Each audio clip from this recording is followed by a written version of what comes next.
p.m. A few of us are working on some technology items, so please excuse the distractions that are happening. But we have 3 items here in the workshop, so we want to work through these in an expedited manner. We are going to block off 20 minutes for each item. That way we can make sure to get through all 3 of them. And the first item that we have tonight, and Dan, I'll turn this over to you, is a presentation on the strategic plan. Thank you, Mayor. In the interest of time, we'll jump right into it with Gary and Jennifer. They're here to present their strategic plan. We got to see this last Monday, I guess, with PD&Z, right? So it's a great presentation if y'all didn't get a chance to see it yet. But Jennifer did a wonderful job the other night. So this is an exciting moment, I think. This is the first of the sort of a 3-phased approach: the strategic plan, then the comprehensive plan, and then the major thoroughfare plan. So I'm going to quit talking. Y'all make your way up there.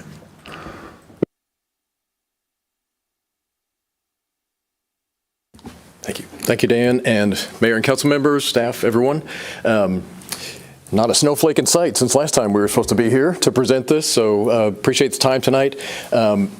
We will kind of give you an overview of the comprehensive plan, or the strategic plan, excuse me. Comprehensive plan is where we're heading next.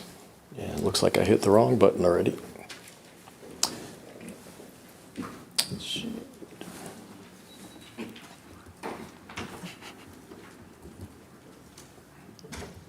There we go. There we go.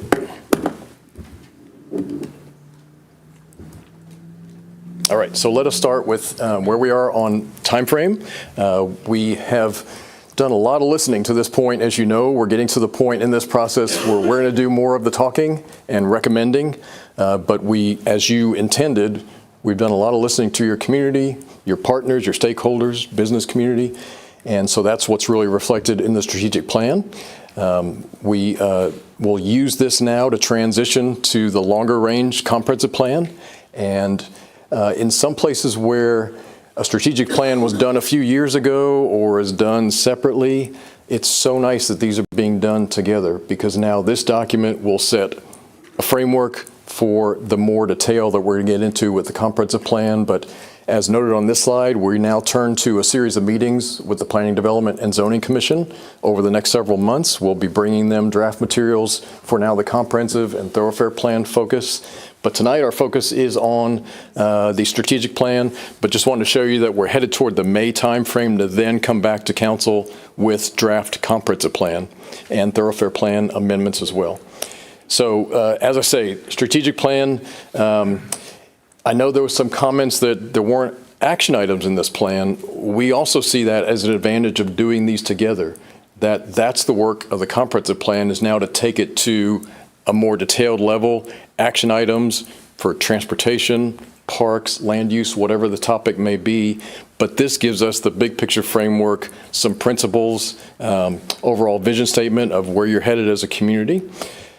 And you, when Jennifer presented this previously, there was everything was draft. There's some additional edits shown, and even another round, which is in green on this slide, just some additional wording tweaks. The main feedback we got from a number of people was condense. So we've cut a fair amount of words, but we're plugging in the word quality in front of public services. And because there's a repeat of quality right after that, we thought we'd change that to local, where it talks about a variety of local housing, shopping, and lifestyle opportunities. And that really reflects a good portion of the feedback we heard. Input we received early on was, as you grow as a city, there's the opportunity for perhaps your residents not to have to go elsewhere for things like shopping and leisure, entertainment, things like that. So that vision statement is in the document, and I'll let Jennifer tell you about an additional round of outreach that we did just in these recent weeks after the holidays. We took the draft plan after we had presented it to you back out to the community to make sure it's on. Yes, so in January, for about 2 weeks, there was some social media outreach where we had the survey where you can respond to the vision statement, the community values, and then the 2 guiding principles per day, or you could go ahead and take the survey. So we received 105 responses. 67% said that they agreed with the vision statement, 26% said that they disagreed, and then in between there was the people that selected no opinion. 80% said that they agreed with the community values, that they reflected their values. And then for the guiding principles, 92%, there was a tie, actually. So safe and healthy, 92% agreed with that, said that they agreed with it. And then opportunistic was 13% as far as people with the most no on that guiding principles. But even then, with 13%, still the majority did support it. And then some of the comments that we received, it was mostly positive. There was some friction, the urban versus the country. There's also a little bit of people saying that they want to be affiliated with Houston versus people that said the very opposite, let's stay far away from Houston. And then some people were expressed their issues and concerns that were already reflected in the plan or public involvement summary. So things like, traffic congestion, drainage, road surface conditions, public services, keeping up with the growth in general, denser housing, incompatible activities near residential areas, noise, vacant, older buildings, more local jobs, city parks and amenities versus only in subdivisions, community appearance, diversity of residents, things like that. So those will be addressed, in the plan. Yeah, so as I say, those are the types of topics that now we'll have the opportunity to dig into in more detail in the comprehensive plan, the longer range plan. Just wanted to pull a few quotes from this recent round of feedback. Like you, we are in the you can't please everybody business. So I was glad the first quote on the top left, that kind of captured it for me. We're trying to get that balance, and I like the second one there too about I like a cross between country and city living, just not so much city maybe. So as Jennifer mentioned, that proximity to Houston, growth that's happening. But as you can see, there's some other quotes on here, folks that are just not going to like the way things may change in the future, the amount of growth, what that brings with it. It's what comes with being on the edge of a large metro area. We deal with this most everywhere we working with smaller communities that are the next frontier for growth of a metro area. So no surprises in these quotes, but it does reflect what we've heard from day one. So just a recap of the guiding principles there's 8. It's safe, connected, sustainable, prudent, opportunistic, healthy, age-friendly, and welcoming. So this is incorporating the feedback that we've heard so far. So changing disaster-resistant to disaster-ready, adding after engaged residents, adding business owners, and then after ample sidewalks, adding and trails, so that the guiding principle is proposed to say Manvel will be a safe, protective, and disaster-ready community with reduced speed traffic on local streets, ample sidewalks and trails, engaged residents and business owners, responsive public services and neighborhoods, and infrastructure consciously designed to protect lives and property. And then connected, removing that last part of the connected, including through more alternative mobility options. So the revised statement would say Manvel will be an increasingly connected and accessible community, both in a physical sense and through events and other places and opportunities for its residents to gather and interact. It will expand upon its regional ties via highways and arterials to include a network of local through streets, in-city trails and sidewalk-equipped neighborhoods, except in its most rural areas. Evolving technology and network speeds will link it even more to the nation and world. It will be an inclusive and neighborly community that provides opportunities for youth, seniors, and residents to thrive. And then sustainable, removing encourages alternative and redundant forms of transportation and energy. So then it would read, Manvel will be an even more fiscally and environmentally sustainable and resilient city that protects its natural resources, adapts smoothly to change, seeks to mitigate weather-related hazards and damage to property, and strikes a balance between its commercial and residential tax bases and between areas of the community with visibly distinct suburban character relative to a rural character. And then the last one that we've received comments on was prudent. So changing the whole paragraph, so instead of it saying Manvel will be prudent in how it safeguards its long-term financial position, in part through an ongoing commitment to strategic and comprehensive planning as it continually monitors and evaluates the best way to grow, develop, and mature as a community. Instead, changing it to Manvel will be a wise steward of taxpayer dollars, safeguarding its long-term financial position while diversifying its revenue base in order to lessen the tax burden on the community. This will be accomplished through rigorous monitoring and evaluation of ways to streamline processes, leverage the city's growth, and invest in essential services. And so just to recap again, we've got 3 PDZ workshops for the future portion of Manvel, so on February 24th, March 24th, and April 28th. And we know you are eager for us to get to that point, to work on the specifics now, and so we are turning to that now based on this strategic plan framework. So the changes shown tonight, unless objection, we plan to incorporate those changes, any others that may come up in discussion tonight, but turn it back to you, Mayor. Gary, Jennifer, thank you very much. Staff, is there anything that you guys would like to add? I know, Joe's, you and your team have put a tremendous amount of work into this. Nothing to add from our end. We got a lot of feedback, and we support the changes made that was presented right away. And we got input from residents, and also the mayor gave us some feedback. We had some feedback that was provided from staff side. So this covers pretty much everything that we would like to recommend. Awesome. Thanks, James. And I know, Gary and Jennifer, you guys took this to PD&Z and MEDC as well, made sure that there's alignment with the EDC strategic plan that they've been working on too, which I think is the next slide to show that. And I want to say I appreciate everyone's work and efforts that they've put into this. Council, we have 8 minutes before we'll cut off this discussion. We do have a regular agenda item for this.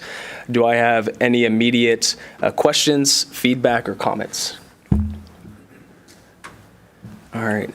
Hearing none, we might have some more for you once we get to the regular agenda items. So thank you very much. Thank you. Great presentation. Next, we're going to move up a little bit here, the discussion and update on Wolf Air Park. And then we will go to the Del Bello Lakes presentation for their next proposed phase. What I'd like to do, Dan, we'll turn this over to you first to give a high-level overview, and then Chad will have you and anybody that's here with you can come forward as well. Thank you, Mayor. So just as a refresher, Wolf Air Park has petitioned to be de-annexed from the city limits. And so tonight we were going to get an update from Chad. Chad Thuman is kind of spearheading that, I guess, and probably getting the signatures and all that kind of good stuff. So that was the main point of tonight.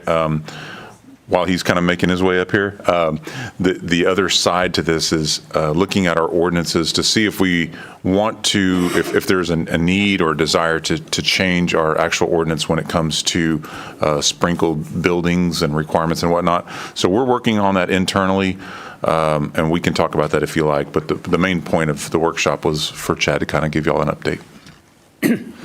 Thank you, Mayor and Council and staff, for having me up there. So I think the last we met was in November. Since then, we've been working with the city attorney. He's been great. We were able to come up with a document that was requested to sign. And so we had to basically get copies of every deed of all the landowners, which we did. And from there, we did our homework. We didn't want to just jump into this, so we contacted Brazoria County Sheriff's Office to make sure.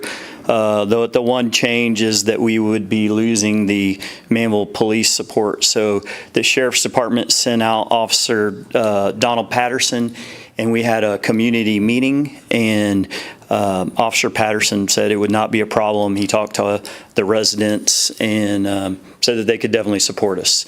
And since then, we've gone on this mission of collecting signatures, and there's roughly So remember, they're smaller lots, and some of them have been combined, but roughly about 175 small lots. We've got signatures for all of them, but 3 of those 3 lots, that's 2 owners. We have not received no. We've just had trouble getting any response from them at all. And there's people spread out all over the nation. So it's been a push, and but it's gone really well. Everyone is, I think, out there is in support of it. So that's really the update on, as far as de-annexation. Any questions you have? So, Dan, would you be able, Chad, thank you for that update. It looks like you guys are almost at the finish line there, which is great. I know it's been a lot of work. Dan, you mentioned, because at our last meeting where we discussed this, we had talked about some possibly short-term solutions as we went throughout this process, and you had mentioned possibly some ordinance changes. Could you speak to that a little bit? Yeah, I'll probably let Keith talk a little bit about that. But the idea was that, if there's something that needs to be fixed in the ordinance, this is a great time to fix it. But what we don't want to do is change the ordinance just to sort of fix something that was maybe done out of sequence, if you will. So if the de-annexation, let's put it this way, if the de-annexation happens, we probably won't have any recommendations to change the ordinance. Did I say that safely, Keith? That's correct. Okay. So we are doing both of these at the same time, just in case. I think what we were hoping to hear tonight is, does it have to be, this is probably, and I guess it's okay to have this conversation out in public here, Bobby, if they can't get these last 2 homeowners or property owners rather to sign off on it, are they dead in the water, or is there something else that they can do? Is council to the point where it has to be 100%, like we talked about before, or is this, I didn't do the math, 98%, 99%, whatever it's at? I really do. It's, close to 99%. So. Yeah, so that was part of it. But Keith, do you want to talk any more about the ordinance changes, or? Well, I think you basically summed it up. It's one of those things that we really don't, me and the fire marshal have been talking about this, and we kind of looked at what we could possibly do as far as an ordinance change, but I really don't like the fact that we're going to look at, or we could possibly look at changing the ordinance because something has already happened. I think that would set a bad precedent for us and the city. But what we can look at for future development for situations such as the Wolf Air Park, I understand the situation they're in, but we could also look at some amendments to the ordinance on the fire side, the building side, that could help development a little further. I think that we're pretty set in the square footage when it comes to the fire suppression systems and such as that, but it's something that we can't sit down and talk about and look at and try to come up with some resolution on it. And so I think we have Councilman Bonner that might have a comment or question here. Bobby, can you speak to just a little bit, let's say for whatever reason they're not able to get these 2 owners to sign. The point of signing is that way there's no risk on the city side as we go throughout this de-annexation process. If they can't get those 2 owners, is there a legal path forward here that protects the city and the best interest of our taxpayers? Well, Mayor, I think we hit on that last time. We talked about it briefly, what would happen if they couldn't get all the signatures. Basically, that it does expose the city, however small, to a claim by the property owners for back taxes, minus the cost of services provided, back to the full time they've been in the city limits. So when council put the initial conditions on, I think they stressed they really wanted 100%. Kudos to Chad, he's got almost 100%, but it's not. So I don't know to what extent council wants to have some exposure, some risk, to go forward with the annexation, to see if somebody would come up and make a claim later at some time. So that's really up to council to see if you want to take on that risk or not. But the initial condition was 100%. And I think that's the target that he's been given and tried to get. Okay. Would there be a way to potentially enter into an agreement that Chad and the Wolf Air Park HOA, for better terms, if one of these two owners were to come to the city for those back taxes, that Wolf Air Park would be the ones liable to pay it? That reduces the risk again somewhat. However, 20 years from now, if for some reason the HOA is inactive or is not around, or there's a second competing HOA and they get into a loss, I mean, there could be a lot of things that happen, but there's no guarantee that they would be able there to be guaranteed. So we have to kind of hope to get that 100% initially. And if not, these are all good ways to approach it that reduces our risk, but it doesn't eliminate it. Okay. Thank you, Bobby. Councilman Bonner? You covered both of my questions, or two of the questions that I had. If we went into some type of agreement, have we ever determined what our cost of services is so that we could figure out, I mean, if we don't do that, how do we figure out an amount to cover two?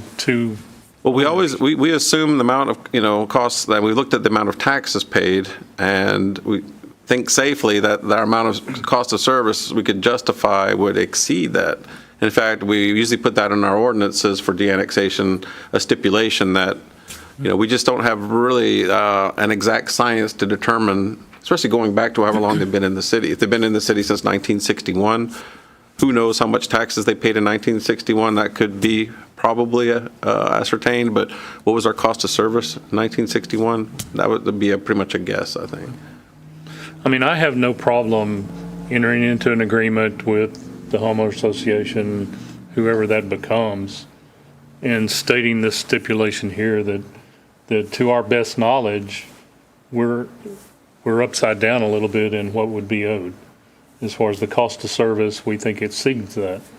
And if the 99 point something percent he's got is in an agreement with that, wouldn't that then overrule maybe somebody coming in and trying to challenge it? Like I said, those are all stipulations that would be on there. If somebody wanted to challenge the city on that and say, prove it, like I said, it's very hard to scientifically prove what our cost of service is going back that far, although our assumption is we spent more on services than the taxes we've got in from those properties. But, I mean, even in recent years, I think we could make that, claim, but going back however long, that might be more difficult. Okay. So I have a couple questions, if it would be okay to ask. One of the lot owners has only owned, and they own two of the lots. They've only owned them for about 3 or 4 months. So does it go back to all landowners since you guys annexed, or does it just the current? And then my second question is, you guys de-annexed, I think, outside of our gate a few years ago, maybe 4, and sorry for my ignorance of not knowing the name of the subdivision, but is this requirement from that? Did you guys have someone, or were they required to do this, or? I don't know when, but at some point, the recent annex, I say recent within the past, I think 5 years, we discovered this provision that could put us at risk. So we put that stipulation, and even friendly de-annexations with only one property owner, we still put the stipulation in the ordinance that's our finding, the council's finding, that the cost of services at least met or exceeded the amount of taxes garnered from the property. Okay. And we've now made that a regular part of our position anytime we're considering that. Right. So is it just would only the current landowners be able to go back, or? That's a good question. I have to pull out the statute and see if it, how it addresses that, if it even addresses it. Because a lot of times the laws don't have that, and we'd have to kind of maybe research for AG opinions to see. But that's a good question. I don't know that. Right. Okay. Thanks. I got a question. So I understand it, only like half of the airport is in the city. Is that Probably a little more than half, but yeah, it is split. So Bobby, so is it the entire air park, or is it just the part that are part of the city? Does that make sense? It would just be the part in the city that would be de-annexed. If they're not in the city. So if it's just the signature needed, then the part that's in the city, is that? Yeah, the part that's in the city would be de-annexed, so we would match the rest of the airport. Yeah. So, but my question is, so the new property owner, are they in the city part? They're or in the other city part, yes, sir. Just barely, Just barely? yeah. Oh, okay. Well, They're right on the line, but, so. all right. Well, Just looking at raw numbers, Mayor, Council, so the total that we're seeing, the total amount of taxes paid from Wolf Air Park, all of the parcels for this past year was $31,000. So if you divide that by the number of parcels, just say it's about $200 per parcel. And these are both undeveloped that you're talking about? Yeah, I think one of them does have it's a resident. So, I mean, even if it's $200 for each one of them times worst case scenario, 30 years. I mean, so you're talking about $10,000 or something. What is your maximum exposure? Say even if it's $20,000, but it's relatively minimal, especially if they're willing to take that on. If we can work that agreement out. So, I'm sorry. Go ahead. Are you through? no, go ahead. So if we go with this agreement and we determine that we're looking at $20,000, say, and they sign off on it, is the next step to move to a, what's the word for it? The public hearing? And then after that, then it could be put on the agenda. We'll make sure we have a survey and one that closes. That's very important in annexations and the annexations, that the survey has to actually make sure there's no hole or bad surveying. It needs to be a really good survey. Okay. If we don't have one already, we would have to make sure with that. I'm just trying to look at the timeline for Chad looking at this, and when we're talking about doing things to mitigate their time loss of what they're trying, and us putting that on hold, what is that versus kind of the timeline of getting this to passage? Well, unlike annexations, which require a whole lot of time, a whole lot of public hearings, and a lot of paperwork, the annexations is pretty, put it on, adopt your ordinance, have a public hearing, adopt your ordinance, 2 readings, and done. So within 2 months or so. If we have the survey, like I said, the survey is the if important everything- part of Yeah, that understand. ordinance, yes. And an agreement would be part of the ordinance as well. And once the agreement was executed by all parties, it would be, done. Do y'all have a survey? We do have a survey prepared. It will need to be updated, so it shouldn't take very long. So, council, here's what I would recommend. If we, staff, have some items drafted up and prepared for us to give formal direction at our next meeting, Chad, if you and your team can reach out to those 2 property owners over the next 2 weeks a few times, and then just provide that documentation of you guys making that effort, then 2 weeks from now, we could give the formal direction based off of where each person lies and either begin the process one way or the other. Okay. I'm not sure if you guys are, council, if you guys are open to that. I just have one question. Okay. Mayor Pro Tem? I'm okay with that, but I just wanted, just for clarity purposes, to simplify all the different conversations we have going. Can we clarify what the risk is to the city in a financial number estimate? When it's all said and done, just not the amount of taxes we're losing, mainly what this risk is going to cost us to get this done, to pass the de-annexation. So, yeah, the numbers that I was talking about a minute ago, I mean, that's absolutely, I guess, worst case scenario. If the average per lot cost of taxes that we receive each year is $200, and there's 2 of those, and you multiply it, like I said, by 30-something years of, and Right. we don't know. All I was saying is, say it's $10,000 for each lot, so that's where I said $20,000. That's the exposure, I guess, if you will, somewhere. On the city for us moving forward with this, that's what we're looking at, a possible risk in a worst-case scenario environment. We're looking at maximum of $20,000 on our end. If for some reason. If for some reason the 2 these people 2. that they can't get in touch, all of a sudden finally decide to get in touch and, hey, we want back taxes, I guess, yeah. Okay. But like I And, said, one of them only had it for like 3 months. They haven't paid any. Yeah, so- okay, so that's worst-case scenario. And for you, Chad, what is your dollar number to make this happen? What is my number? Yeah, like what is your, like what's the estimate of what it's going to cost you to be able to pull this de-annexation off? I mean, we've already gone through most of the expense, so, Just roughly. I'm going to say our survey was maybe a couple $1,000, and then, just the rest was just, time and effort, mostly. And so, I have been using my office staff a little bit, so that's cheating, but, whatever I pay them. But, so, I don't know, $5,000 or something Okay. like that is what we've probably already spent. Perfect. So all I'm trying to get to the understanding is what really are we looking at? We're looking at this amount and we're looking at this amount. And beyond that, what can we do to move forward with it? I mean, to me, it sounds like council's not really opposed to it. We don't have a line of people angry. And we'll follow the process, see it out, and it's really not that huge of a risk, in my opinion. But that's fine. Thank you, guys. Right. I do have one ask moving forward, if it's not too much, is we've been also pursuing our permit as well. And then we've had a fire access road that came up, so we've submitted all that. I think we're through all the comments basically on that, so we're looking for approval on that any day. There's a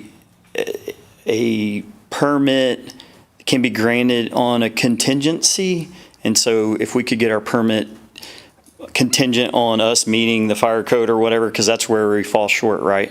And just so we can get moving, like start our construction again, and we're not sitting there, because our roads are bad and we need to kind of fix those too. And the second part of that is during this time frame, we met with the staff out there, and then we got a notice of violation, and the notice of violation gave us 60 days to cure. I just want to make sure that we don't overrun that 60 days and then I run into, fines or something like that, because we're really trying. So that's what I'd ask, and if you guys don't have to answer that now, but that's what we're hoping for. Unfortunately, that's not something that council can take action on to waive, and particularly for fire marshal stuff, that's really, the fire marshal is vested with the authority to do that. So, I mean, I know they've got some ability, like a regular police officer would, to work with with you, but it's really not council's decision. It's really the fire marshal for that. Okay, I get it. Yeah. All right. Councilman Bonner, did you have something? No, I think Okay. Councilman Oplager, did you have anything else? Well, he talked about the roads, and I know that the airport folks, really the only thing they get from us is the police department. That's it, right? There's no help on the road or anything. And if you drive down Hal McLean, it's you're serpentine. So it's anything we could do to try to help them move this along, right? I mean, they're good neighbors. I don't think they're trying to really tear up stuff. So it's, I think anything the city can do to help them, we ought to try. Appreciate that. So the plan would be to come back in a couple weeks and try and get the other two signatures, and then if we don't get the other two signatures, then possibly come to an agreement on how we can make sure that the city doesn't have much or little risk. Yep. If you like, Mayor and Council, we can put together sort of the timeline, I guess, of when the public hearing and the ordinance and all that kind of good stuff. We'll have that ready to go for the next meeting. Public hearing could even be at the next meeting. Could it? Once it's done, I mean, you've kind of satisfied that. Well, there's no harm in having the public hearing You have to if give Tammy enough time to post it. Right. Or publish it. is that the will of council? Would y'all like to go ahead and push? Yeah, I think if we can move down both Perfect. swim lanes at the same time, that helps. And then obviously, I don't think Chad wants Wolf Air Park to have any liability, in the long run, even if it's $20,000. And so getting those two owners to sign would be best case scenario. Okay. Mayor Pro Tem? Yeah, I think that just doing the things right, making sure we have the public hearing so nothing comes back, take care of the front end, takes care of the back end. But just a question, are those two people opposing to sign, or are you just going to get a hold of them? We haven't received we've just basically no response. Actually, the new property owner, I think we finally got in contact with her last Friday, and we sent the documents over to her. So I'm pretty optimistic that we'll have that for sure. Best case scenario is you get everybody, and then it's like, hey. Yeah, for sure. Okay. Yeah, we're definitely, we will continue to push for that for sure. Okay, just wondering. Thank you. Absolutely. All right. Well, Chad, while we have you here, for those that may not know, Chad currently serves on Pearland City Council. And Chad, I just want to honor you publicly. He is not running for re-election. He filled a vacated seat for a year and a half. And Chad, all of us sitting here, we know the work that gets put into that and the effort, the time away from family and your job. And so thank you for serving Pearland and for serving our county in that capacity. It's much appreciated. I appreciate that, and I do know the work and the time it takes, and thank you guys for being there too. So. Absolutely. All right. Sounds like we got a plan. All right. Thank you, guys. Thanks, Chad. Next, we will move on to the presentation on Del Bello Lake's next phase. We'll have staff present this first, and then I believe that we have a formal presentation that's going to be given tonight. We do. Mayor and Council, as they make their way up here. So Del Bello Lakes, we're all very familiar with this subdivision. There's basically nothing else to develop residentially within the current confines of the development. Obviously, they recently got the approval to do the second car dealership on the south side of Del Bello Boulevard. So what they're coming tonight to talk to you about is a potentially new piece of property. You should have the exhibits in your packets so that you can see. And I know we've got Robert here with Shay. Do we have Toll Brothers as well? Yep, perfect. So if you guys are ready, come on up. Michael Kim's here. And Michael Kim, yes, Michael Kim too. Do you have the presentation? Each of us have it in our packets as well. Okay. So if you could just introduce yourself for us, and the floor is yours. Yeah, absolutely. Hi, I'm Catherine Parker with Meta Planning and Design. I worked on the original Del Bello Lakes PUD when it came in years ago, and so we're here to present to you guys a potential expansion for the project moving further east of Manvel Parkway. Should I go ahead? Okay. All right.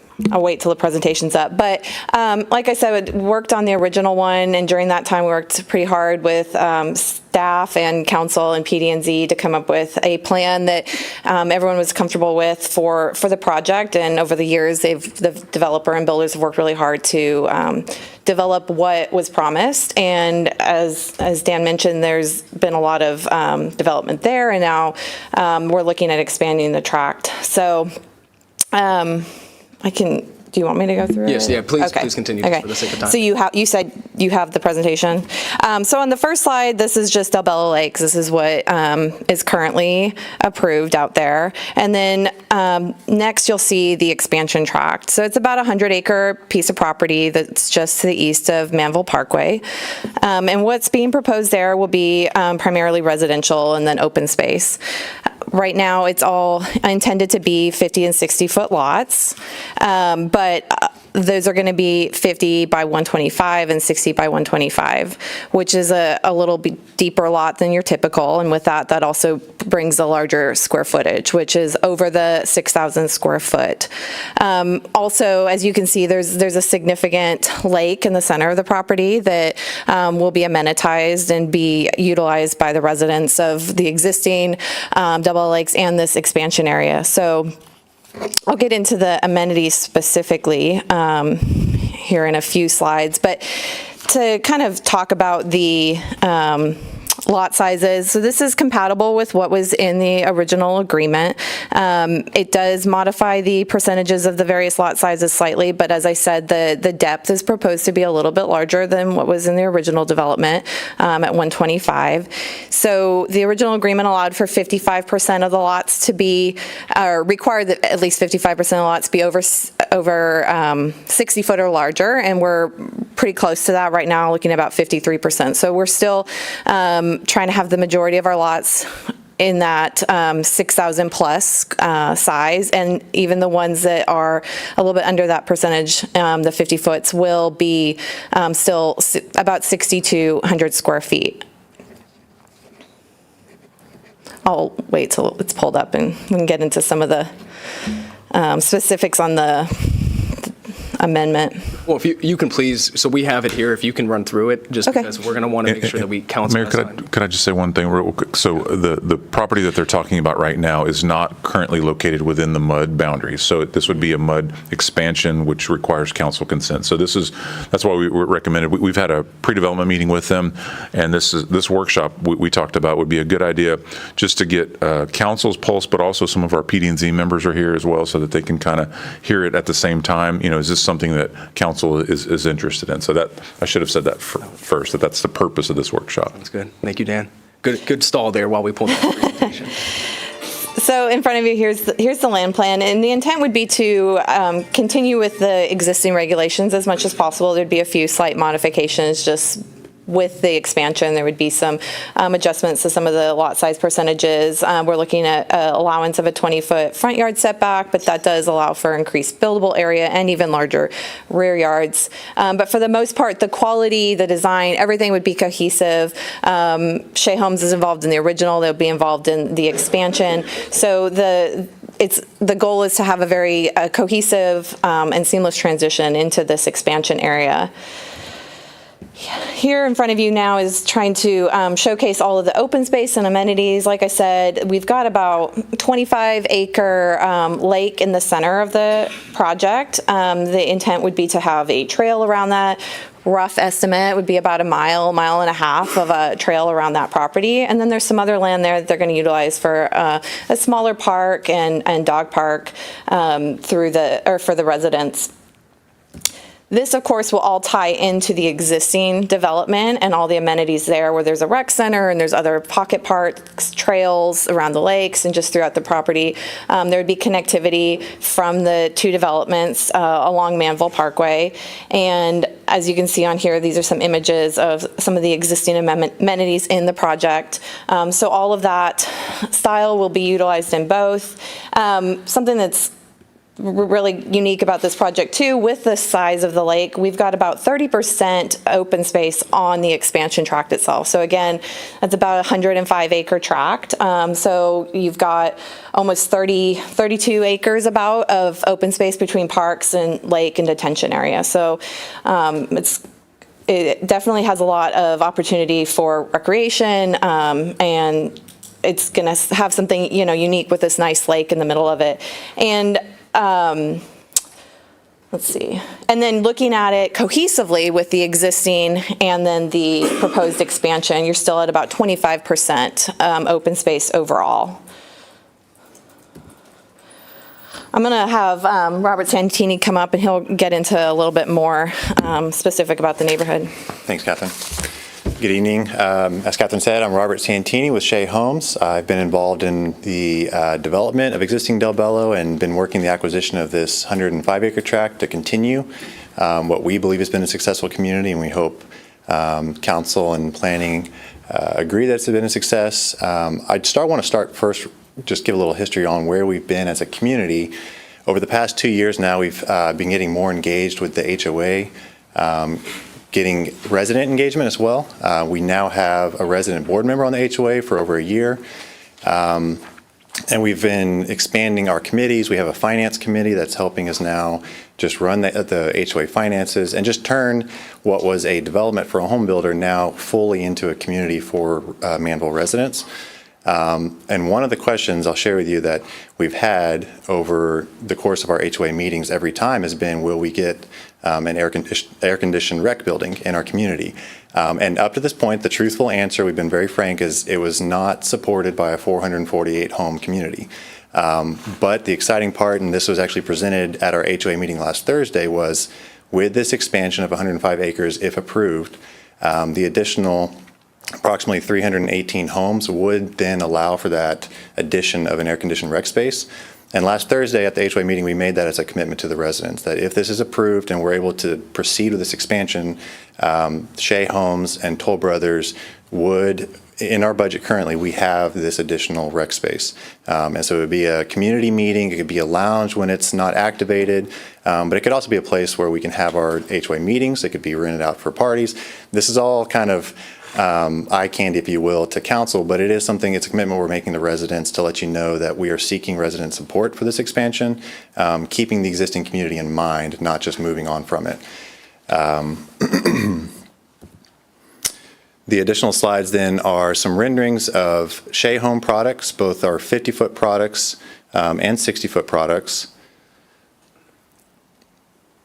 And then the final slide would be Toll Brothers products, same 50 and 60. We are approaching this 105 acres as a 50-50 partnership opportunity with Toll Brothers. Whereas Shea Homes was the sole developer for existing Del Bello, that would be different going forward into the 105 acres.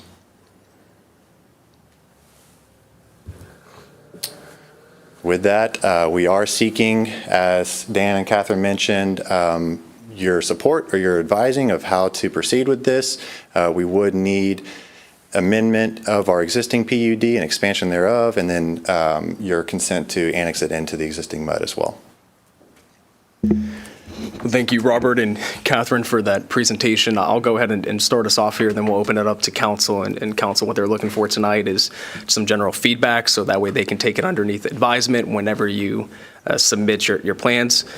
So one, I think Del Bello Lakes as a whole, we've seen a quality product, good community partners, many great residents that are getting involved in the community, which I love to see. And I want to applaud you guys for the work that you've done there and the partnership between Shea, between Mac Development and the city.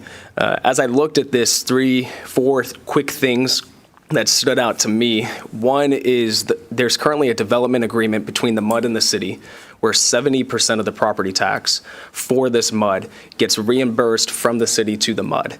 It kind of puts the cart before the horse because we're now providing services to this new development, but yet it's like we have one hand tied behind our back.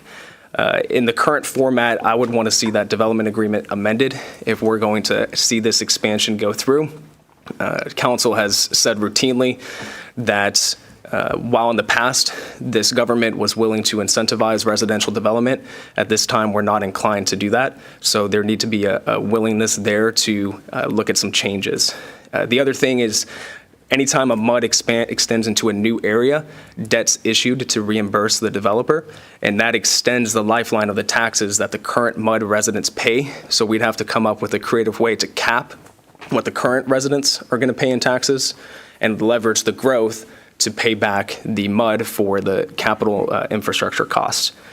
Seeing 49% substandard lot size doesn't sit well with me. We would need to be at that 55% mark, personally for me. I love the trail around the pond. I love the inclusion of the amenities for current residents and future residents. I think that's exactly what we look for. I also have concerns about the ingress-egress point onto Del Bello Lane. If you guys have driven that road, you know right now it's a dead-end country road, very narrow. So having a lot of traffic dumped out onto that is going to very negatively impact the residents who live on that road. And quite frankly, that road is not currently created to handle that capacity. I live in Lakeland, right down the street here, and if you looked recently, we just had a lot of road work done on Charlotte, Tankersley, and Dogwood because a 600-acre subdivision was, or 600-home subdivision was built, dumping out onto these small rural country streets and just tore them to shreds. Maybe if you have that as just specifically an emergency exit, where ambulance services or fire services could get through and it's gated might work, or you could use that as an additional lot there. The other main thing that I know, and you guys are probably aware of it, is that County Road 58 S-curve realignment. Currently, you guys have an ingress-egress point on Croy Road portion, so just being aware of how. We have coordinated with Perfect. that alignment. Love it. I knew you guys would, so I think I saw you had an Aggie ring, so are you an Aggie? Yes, sir. All right, so you know to look for those things, which is great. So that's just some general comments that I have feedback from my perspective there. Council, comments? We'll go. Oh, yeah, go him, I'll go last. Okay, we'll go Councilman You start on Bonner. that, it's fine. Go ahead. Go ahead. You sure? No, go for it. I started the first deal. Go ahead. So a couple questions that I had about Crystal. this. Oh, I'm sorry. Thank you. Thanks, Mayor. So a couple questions that come to mind is why the pressing need to drop? I mean, if it's only 51% in the original agreement, what was really the pressing need to move it to 49%? On the lot mix, Yes. it's 40, I believe it was 49% of 50s and 51% of 60s. Yeah, so on the expansion tract itself, it's close to a 50-50 split. In comparison with the existing tract, bringing it all together, it's the original PUD allowed for 55%, had to be 60 or over, so we're at 53. So it's just the additional product mix is slightly different. And I'll speak to that. So really the driver is the the cost of homes now.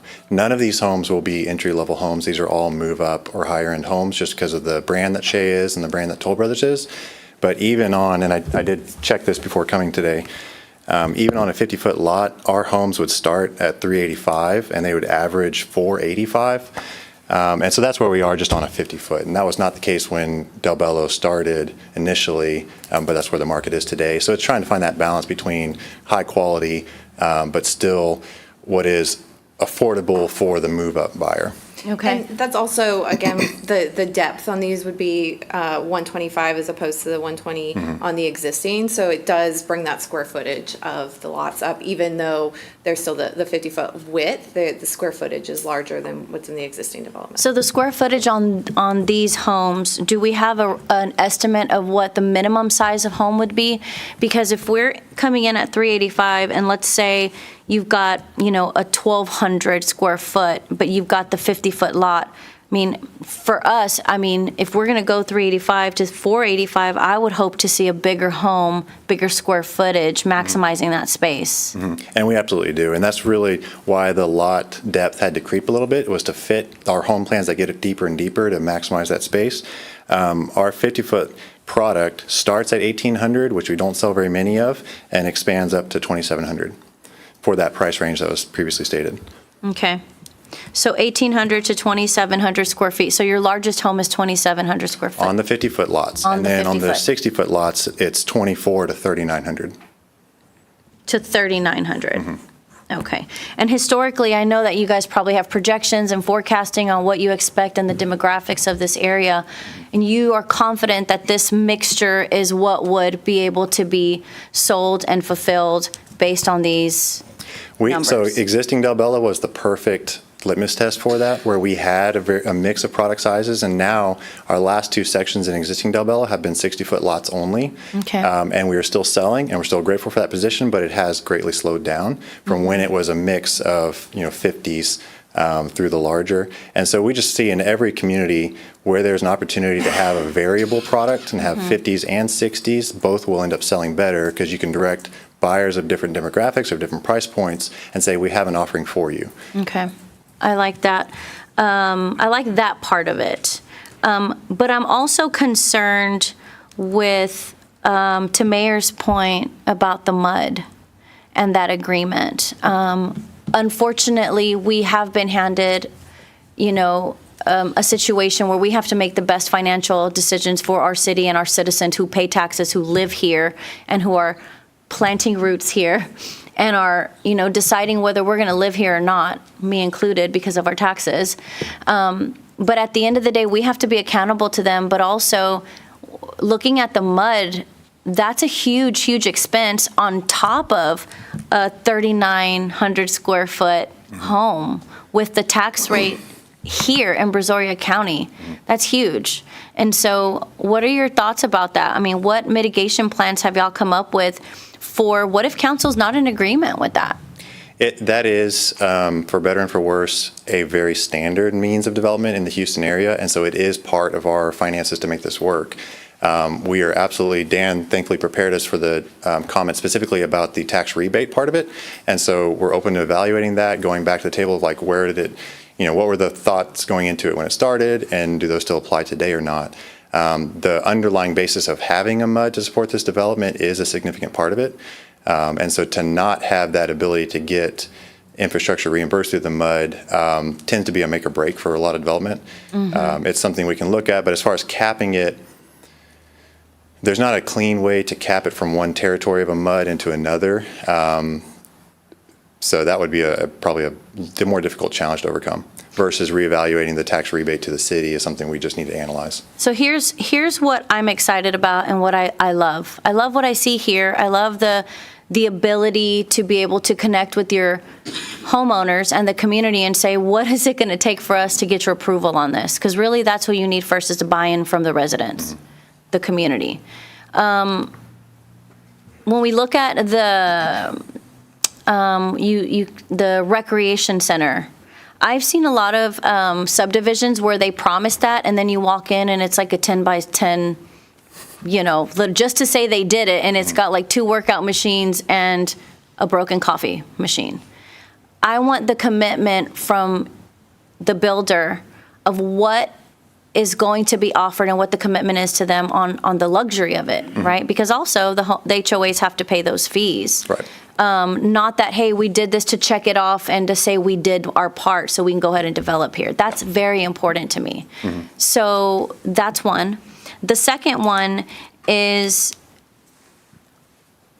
our city is not at a place where we are going to bend backwards and have these type of agreements. I don't think anybody on council is going to be willing to, we understand that MUDs are needed, obviously, right? But we are not at a place where we can do those type of agreements, 70% and stuff like that. So I do think that getting very strategic on and creative on what are ways that we can make that happen that makes sense, where we would all be bought into saying yes. Because obviously we want the growth, but we want it sustainable and we want it to be responsible for ultimately them and not just the builders and the developers. I think it's exciting to see something like this, the growth, the homes. It's gorgeous, it's stunning, I love it, but it needs to make financial sense for everybody involved, you guys included, right? I mean, that's why you're in business. So, but that's just the biggest concern that I have. If I'm gonna get on board with it, it needs to be something that's appealing to everyone. Genuine question, if I can. Does existing Del Lakes not make financial sense for the city? Is there a deficit, I guess, from that agreement? I think when it comes to any MUD agreement, the fact that there's really not an agreement that says you'll be done paying this off and then our city only get a very small portion of it, I think that's what sets us up for failure, and that's what we don't like. If we're gonna have something out there that's taxing our citizens, it needs to benefit not just who invested in the infrastructure, but that it benefits all parties, and eventually it helps the city and our budget and helps us serve them. And I'm tired of paying my MUD, and we're 10 years in, and it doesn't seem like it's ever gonna end. And that's the reality as a homeowner. So. To put it high-level perspective for you, across the entire city over the next 25 years, the city is going to be foregoing over $100 million in potential property tax revenue at the current rate. And so the challenge that we have from a city government perspective is when the development's done and you guys have moved on to your next project, we're being asked to provide high-level essential services to this area, but yet for a very long time, we don't realize the full potential of being able to provide that service. And so every budget, we're having to find ways, creative ways, to up our staff, to up our equipment, but every year it's not enough. And that's the biggest challenge that we have. Of course, it needs to make financial sense for you guys and the economy with tariffs, with all the things that are happening around the world. It's tough, but it's also tough for us too. So finding that happy middle and having these conversations is what's important. But we're, up a creek without a paddle in some situations. That makes it tough. But it's a good question. Let's go Councilman Bonner. We'll go Dan, and then I think we're going to have to wrap this up. Okay, one of the things I wanted to ask, what's the setback in current Del Bella? The typical is 25 foot with 20 on cul-de-sac. So 20 foot really, I'm not happy with 20 foot setback at all. That means your driveways are going to be shorter, correct? Correct. They're probably going to be sloped to somewhat. Potentially. So, I mean, now we're talking about not being able to get more than 2 cars in a driveway probably without blocking sidewalks, which most homeowner associations don't want you to do, which means now we've got more traffic parking on the street. So now we've got issues there with safety, to me. So that's one of the things I don't like about is the 20-foot setbacks at all. The mud is my probably largest concern. I'm a new homeowner here, been here 3 years. I'm paying in a mud, same one as our mayor is in. Every time we see additional building, we see time added to the mud. And I don't think that's fair to the person that bought 10 years ago. I would like to see us come up with a figure, and I know it's going to take some work, but how much has each one of these homeowners paid over the length that they've been in the mud? And then that's the amount you have to make up to the mud on the front end so that it doesn't lengthen the mud. I wonder if there's some way we can look at that. Yes, that's added cost to you. At some point, we've got to get to the point to where we figure out, I know if you don't have the ability to get this incentive, then that's going to raise the house price. Okay? But at a certain point also, a homeowner that gets a 30-year mortgage knows where that's ending. Mm-hmm. When you add that cost into him paying mud taxes or she paying mud taxes, they don't know when that's ever going to end. So as a homeowner, I'd rather pay it up front. I would rather see my house payment go up a little bit. At least I know when it's going to end. So we've got to do something to end this perpetual forever on muds. I'm not a big fan of them. I know Texas is the largest mud place in the world, and I chose to live here, but I'm just not in favor of muds. I would rather pay more for a house than, at least I know where the end point is there. Yeah. And plus, depending on, y'all aren't in the same situation I'm in, I'm really not doing anything. I'm not getting anything for paying all these mud taxes. I don't have a park in my neighborhood. And that's just me. I chose that. I knew that ahead of time. But all it's doing is paying the developer back. Again, no insight. You're exactly right. It's paying the developer back, but then to your point earlier, it allows for that specific home price affordability. Otherwise, you're correct. When you get to a certain point, I understand it on the lower priced houses. That's first-time home buyers that are looking at those houses. When you start talking about a $500,000 house, I wonder how much it matters to that buyer at a $20,000 that it makes it go the house price. And I don't know what that number is, but I just wonder, it matters more to somebody that's on a more fixed income that's looking at a $250,000 house than it should to somebody that's on a $450,000 house. So as you guys can see, we're very passionate about the and mud and the rebate agreement. And so I think this is given some talking points from us for you guys to go back with your teams, work with the team here at City Hall and discuss creative ways. And we as council, we want to find ways to say yes. And I think it's important and transparent letting you guys know up front where there are some concerns that we have, because the last thing that we want is for you to go all the way down this road just for it to be a no without knowing what those concerns are. You guys heard our strategic plan discussion tonight, that vision of where we want to be. And so now it's up to all of us in this room to see how do we make those decisions that help us achieve that goal. Dan, I know you want to chime in here, and then we'll wrap this up. Yes, Mayor. Just one quick thing. So Robert asked the question. Does it make financial sense the existing Del Bello agreement? So I just wanted to make the distinction. So the mud is one thing, of course. Mud 61 is a mud. Obviously, that's been there almost 20 years now. Rodeo Palms has a mud, but what neither one of those developments have is an additional development agreement, like a 380 or a TERS. So I think that's the tricky part. Is the mud is the mud. I think the mud tax in Mud 43 is like 95 cents. I mean, that's almost twice what the city tax is. That's the deal. You know that going into it when you buy a house in Del Bello Lakes, that's the mud price. But in addition to that is the 70%. Increment that we have to give back. So I think that's where it gets tricky when it's both ththings. We've got that, obviously Meridiana has the TERS, Manvel Town Center has a 380, Mud 43, Del Bello Lakes, that's got a 380. So I think we all know that. I just wanted to make that distinction that there's kind of two things at play here. Absolutely, Dan. I appreciate that, and I know you guys didn't get to hear from 4 council members. We were kind of tight on time. So, for those of you that weren't able to speak, if you guys do have questions or feedback, please reach out to Dan, and Dan can funnel those to Robert and Catherine. Or, Dan, if you feel like it's appropriate, based off of any additional feedback, to have another workshop at our next meeting where we discuss this further, or if this necessitates a special call meeting to focus specifically on this, let us know. Does that work for you, Council? Okay. Robert, Catherine, thank you so much. Great presentation.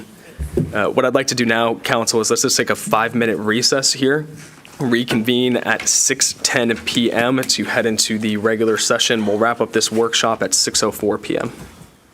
Good workshop, y'all.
This regular session of Manvel City Council to order at 6:15 p.m. We have 7 of 7 members present. And tonight, we have our very own Councilman Jerome Hudson that is going to lead us in the invocation. Jerome? Thank you. Father God, we thank you, praise you, and magnify your most gracious and precious name. We ask that you shower blessings down upon our city, on our city workers, our citizens, and we ask that you continue allowing us to serve you. We ask that we understand that we as city councilmen, we like to make wise, comprehensive, and learned decisions, and may it benefit all our citizens. We ask these blessings and many more in your Son Jesus' name. Amen. Amen. Beautiful prayer, Councilman. Thank you. Next, we have the inspirational reading by Councilmember Keith Bonner. Councilman? Thank you, Mayor. Sometimes you need a little quick pick-me-up. These bit-sized quotes kind of give a little punch. I try and think of these every morning when I wake up. I wake up, stumble around, get a cup of coffee, and I've got a little devotional book that I go through there for about 10 minutes, and then I've got these next to my chair. Dream big, start small. Make it happen.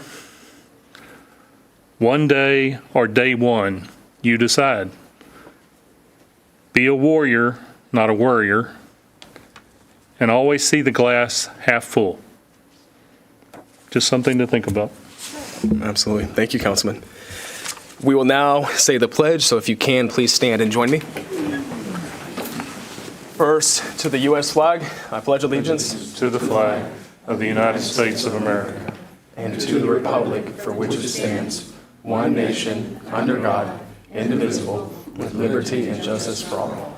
And to the Texas flag, honor the Texas flag.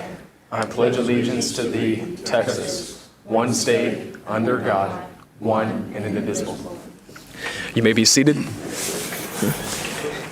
Next, we have a presentation, which is a proclamation on Black History Month of February 2025. And we have our very own Reverend Ed Perry, Councilman Ed Perry, that is going to be reading it for us tonight. So, Councilman? All right, thank you, Mayor. Proclamation, Office of the Mayor, City of Manvel. Whereas Black History Month is a time to honor the rich cultural heritage, resilience, and innumerable contributions of African Americans to our nation's history, progress, and identity, and whereas the story of Black Americans is deeply woven into the fabric of our country, from the struggles against slavery and segregation to the triumphs of the civil rights movement and ongoing efforts for justice, equality, and inclusion, and whereas the 2025 national theme, African Americans and Labor, highlights the vital roles Black Americans have played in shaping the American workforce, building industries, and advancing labor rights, often in the face of systemic barriers, and whereas acknowledging and understanding this history fosters empathy, respect, and a deeper appreciation of the sacrifices and achievements that have propelled our society forward, and whereas Manvel, Texas, stands as a community that values diversity,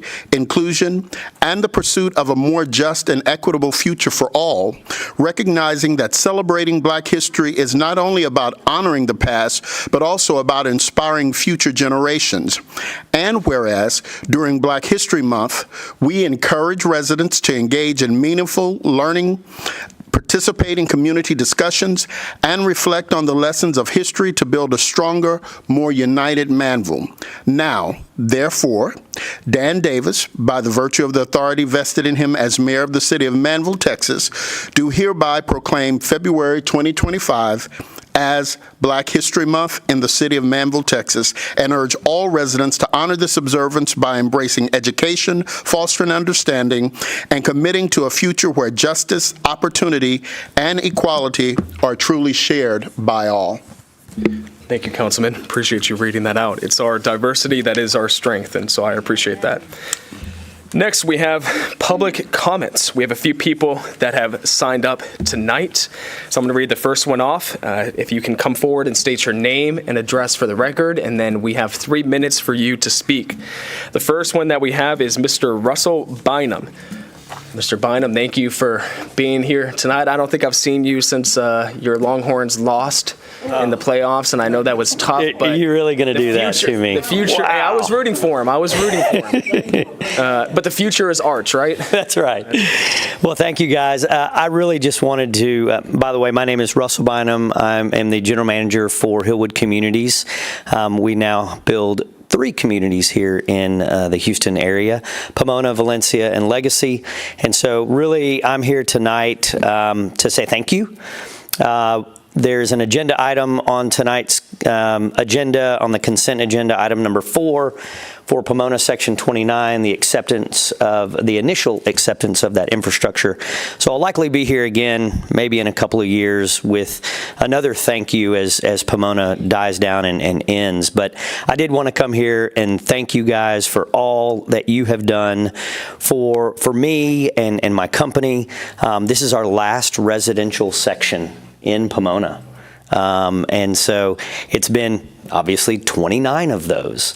And it's been a great, great honor to represent Hillwood, but also to build Pomona in the city of Manvel's ETJ, and it to be a part of Manvel. And so I just wanted to say thank you. Thank you to council. Thank you to staff for all of their hard work. And of course, thanks to Mayor Martin, as she was here when we signed off on that very first agreement to bring Pomona to life. So I'm here to say thanks. I'll be here probably again in a couple years when we sell our last home, but I didn't want to miss this opportunity to be here when you guys accepted, at least initially, the last section in Pomona. So thank you guys. I appreciate it. Thank you, Russ. What year did you guys start, if you don't mind me asking? Sure. We started in 2013. That development agreement was signed at that point. I think construction started very soon after, although if you were here long enough and you remember, and maybe Dan does, this project started a long time ago, back in 2005, when much of the property was being acquired. I think they started putting infrastructure, no kidding, in the ground in 2007, and then we had the housing crisis hit, and they kind of tabled that for quite some time. Hillwood came in with the owner and recapitalized it, did our development agreement to make it what it is today. And, we brought a lot of tax base here. We brought a lot of happy families here, and, they love it. They love it. So they're proud to call Manvel home. Awesome. Thank you, Russ. Thank you. Congratulations. Next, we have some representatives here tonight from the Small Business Administration here to talk about disaster recovery. And so if you could please just come forward and state your name and address for the record, and then we've got 3 minutes for you tonight. Thank you very much for allowing us to come and make a short presentation. Many people do not know about the Small Business Administration and how we can help personal homeowners also in the time of a disaster recovery. There are also people that rent homes that are eligible for our low-interest fixed-rate loans. We can go up to $500,000 for these individuals that have survived this disaster that occurred on December 28th. For renters, we can go up to $100,000 in eligibility based on their amount of damages that they've actually occurred. Many people right now are fighting with their insurance companies. The Small Business Administration can actually advance those funds that they're waiting on for their insurance so that they can make their repairs to their home and their property. But in addition, we also do offer those loans to your businesses in the area, and we have a center opened up in the city of Alvin over at the Parks and Recreation Building. And we do have a deadline of March 17th for those physical damages to fill out those applications. There is additional ways that they can actually call in And they can also go online to fill out those applications. That's how easy it is to apply for our loans. I know, again, many people, when they first go through a disaster, the first thing they do is they start making those repairs. They'll go to the local stores and use their credit cards. Our rates are as low as 2.563%, and our business loans are at 4%. So this is an opportunity to give to your disaster survivors a chance to recover and recoup and repair and replace those damaged properties and personal property also. And I just wanted to come up here and say thank you very much again for having us here.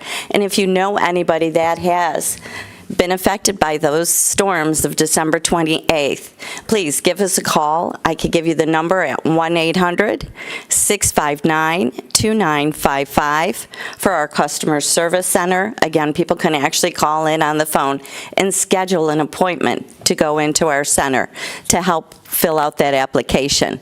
I know Tammy was very kind to post this information on your website and also on your Facebook, so thank you very much, Tammy, for allowing us to do that. Anybody have any questions?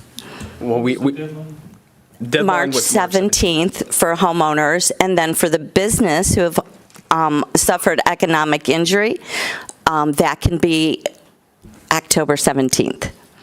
And what was your name? My name is Michelle Genovese. I'm a public information officer for the Small Business Administration and Disaster Assistance. Awesome. And then I believe you have two I do of your team have members two here. of They my- did a great job taking photos and videos for you, so I saw them back there. Thank you. Awesome. Thank you so much. I appreciate you being here tonight. Thank you very much. And thank you for all the... I'm sorry, and there are flyers with more information and fact sheets. Our press release, they allowed us to put them out on the table to share with everybody here. Again, thank you, Tammy, for giving us that. Tammy's the best. She is. Thank you. Thank you so much. Next, we have Catherine Dukeman. Kat, thank you for being here tonight. If you want to come forward to state your name and address for the record, and then we've got 3 minutes for you. My name's Catherine Dukeman. I live at 6602 Mississippi. I just wanted to come and say that I'll be running for City Council for Council Place number 6. I did see about the new park that we're doing and the development for it. I just wanted to kind of give you guys my perspective on it.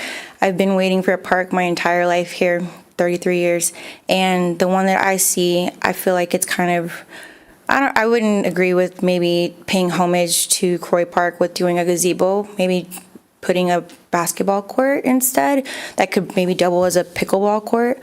I know that we want to have inclusion with the marketplace, but I feel like our kids should come first and we make them a priority with the funding. I know that there's been challenges with not having enough funding, but I would be willing to go and try and help find the funding for it. I think that the kids have been waiting on this myself, my inner child has been waiting on this for a long time. And then I did also want to mention, I have a lot of friends that live in Del Bello, and listening to them wanting to expand, their HOA has been really bad with keeping up with them. Their pool is hardly ever open. Their community center doesn't have the lights that come on. I actually did a meet and greet out there a couple of weeks ago, and it was dark by the time it was like 5:30. So I was out there talking to people in the dark, and I think the inside, again, doesn't have the AC, but it's really hard for them to contact the HOA people. So with them coming up here and giving a presentation about what they would like to do with the expansion, and that sounds all great, right? But I feel like they're still not treating the people who already live here correctly. So, but that's it. Thank you, guys. Awesome. Thank you, Kat. Appreciate you being here. Last speaker for tonight, we have Garrett Knox. Garrett, if you can come forward, state your name and address for the record. You have 3 minutes to speak. Thank you for being here. Hi, Garrett Rossi Knox, 4835 Patterson. Do y'all have this? Do we get these out? Great. Sorry about my informal attire. I was out planting trees all day, so my hair is still wet. I want to talk about what's happening on South Meridiana Parkway. So if you go down here, take a left on Meridiana Parkway, go over the bridge, go down almost to the border of Manvel and Iowa Colony. We have these trees being destroyed. And I don't know if anyone realizes this is happening. I think this is going to become a more common thing as the city grows. And I personally find it offensive and embarrassing that we are a town that has incredible trees. I spent a year of my life writing a book and publishing a book for the community. I had 250 people from Manvel come to my house and celebrate the trees. And it's sad that what's happening behind the scenes is we have developers that are destroying the trees that are here. It's really up to City Council to make an impact and create some kind of an ordinance that would protect the trees. I was in here speaking about this last year, talking about some trees that were destroyed on 1128, and this is a repeat. Unfortunately, this is far worse. Last year we were talking about trees that are this big. This year we're talking about trees that are this big. 3 or 4 foot diameters. Does anyone know how long it takes to get a tree that large? You're talking about 75 to 100 years. So a century of Manvel's history is being wiped out right down there on South Meridiana, and we don't know what's going on. We don't have anything in place to protect these trees. A century of our history. And this is, I heard someone mention about Pomona earlier. Pomona's great. I have one of Pomona's trees in my book. They did an excellent job of building parks around their historic live oaks. And when you're dealing with massive pieces of property, you can save a tree or two here and there. And that is for us, City Council. We need to translate our image forward. If we want Manvel to be green, we want to talk about parks, we want to talk about green space, we want to talk about trees. You can't have a park or a green space without trees. And so it's up to City Council to translate that image. That's why I'm running for City Council, is because people that live here, I lived here my entire life, people want trees, they want parks, they want green space, and you can't have those without trees, and you really cannot have a historical community without your historical live oaks. Thank you. Thank you, Garrett. Appreciate you being here tonight. Thank you for your comments. No more public comments, Tammy? All right. Next, we have our city manager update. Manager Dan. Thank you, Mayor.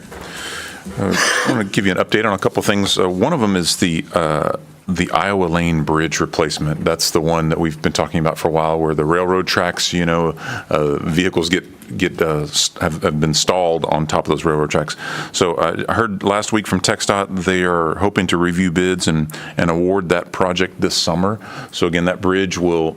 The original project was to fix the old bridge that goes over the canal, but we begged and pleaded with them to also fix the divot that is there. So anyway, that should be going under contract this summer. Second thing, you got several updates from me last week. You got the monthly city manager report, and hopefully you had a chance to look through that. There's some new additions to that from animal control, from code enforcement and whatnot. I think Brooke has done a great job of putting that together, and we're constantly adding things to it. I think it's up to like 15 pages now. But anyway, that's out, and we're still constantly working on it and making it better. You also got something fairly new that Joe's has put together for PD&Z, and I was just really excited about this, and I shared it with you. I know a couple of you have already looked at it, but just to highlight, it's just a short 2-page summary, but I think PD&Z appreciated it last week as well, to kind of let them know, it's tough because there's so many things going on at any given day, certainly any given week, and so you're driving around Manvel, the 40 square miles of town, and you see dirt moving, and like, what the heck is this? It's hard to keep up with it. It really is. But just to highlight a couple of things that he mentioned in his monthly report, his first monthly report, is we did see a CO, certificate of occupancy, for behavioral innovation and also Firehouse subs. Mayor, I know you were there day one for Firehouse subs, right? So that's exciting. And then also some construction projects that just got their approvals. So some shops out in front of Blue Water Lakes, Blue Water Retail Building. Rich's Car Wash, that one is getting up and running. That's right in front of Twin Lakes. So that one's been around for a while, and I guess they've got everything they needed from TxDOT. They're finally moving forward. And then some more town center buildings out there. So anyway, when you have a chance to look at that report. And then also, I believe on Friday you got, and Rosie was here today. She took ill, so she had to go home. But she was able to send out the monthly financial report as of the end of the year. And let's see. Just a reminder, tomorrow is the Iowa Colony State of the City. It starts at 11:30 at the Alumni Hall. And I asked, let's see, Tammy, can you talk a little bit? There's a consent agenda item that may look different because it's kind of new. It's consent agenda item number 2. And I asked Tammy to just kind of let you know what that's all about. So that item is given authorization to the city manager to execute the forms that we get coming forward for the reimbursement of the Hurricane Beryl funds. So they go through, although it comes from FEMA, it goes through TDM, which is Texas Department of Emergency Management. And so you can get grants, mutual aid, reimbursements. So the process that we're asking for is not a grant. It's to be able to go online and submit all of the expenses and paperwork to be able to get the reimbursement back from Beryl. But in order to do that, either the mayor, the city manager, somebody has to be authorized to be responsible for signing in and taking care of that. So this is what we're asking for this evening so that we can push forward and try to get those funds back. Thank you, Tammy. And then just two other things. So the next city council meeting, just as a reminder, it won't be on a Monday. It's going to be on a Tuesday because of the holiday on Monday. Is that President's Day? The 17th. Okay, so it'll be, next council meeting will be on the 18th, and then the 19th, so on Wednesday, is going to be our planning session, I believe at 1 o'clock. So that's going to be on a Wednesday now instead. Hopefully everybody got the memo and is good with that. And then the last thing, ironically enough, tree preservation ordinance. We have met sort of our subcommittee, if you will, and Joe's has been compiling some things. So I think we're just about ready to meet again with the subcommittee. I would love to have something as a draft at the next council meeting, but we're getting very, very close to bringing something back. That's all, Mayor. Well, great update. Thank you, Dan. Yeah, go ahead. Hey, Dan, I forgot what I was going to say now, I'm sorry. So, never mind, it'll come back to me. Well, if you remember, Councilman, we have this I'll do section. my best. You threw me on the tree thing because I thought, wow, that's great. So, my previous question. Oh, I know what it was. I'm sorry. The new shopping strip there that's going to come down there by Blue Water, they're talking about, we haven't seen any preliminaries on that or anything yet, have we? I mean, as far as council, we haven't? No, sir. Okay. And it's going to be on the opposite side of Blue Water? Right next to Pollard, right? Yes, but on the north side. Next to Burger Barn, right? East side of the. East side of that intersection. Inside of Burger, okay. Sorry, thank you. Good question, Councilman. Now we have the consent agenda. Do I have any comments or questions about the consent agenda? Hearing none, do I have a motion for the consent agenda? We have a motion from Councilman Bonner. Do I have a second? I'll second that. We have a second from Councilman Hudson. All those in favor? All those opposed? Motion passes unanimously, 7-0. We will now move on to the regular agenda. The first is consideration and possible action to approve Resolution 2025-R-02.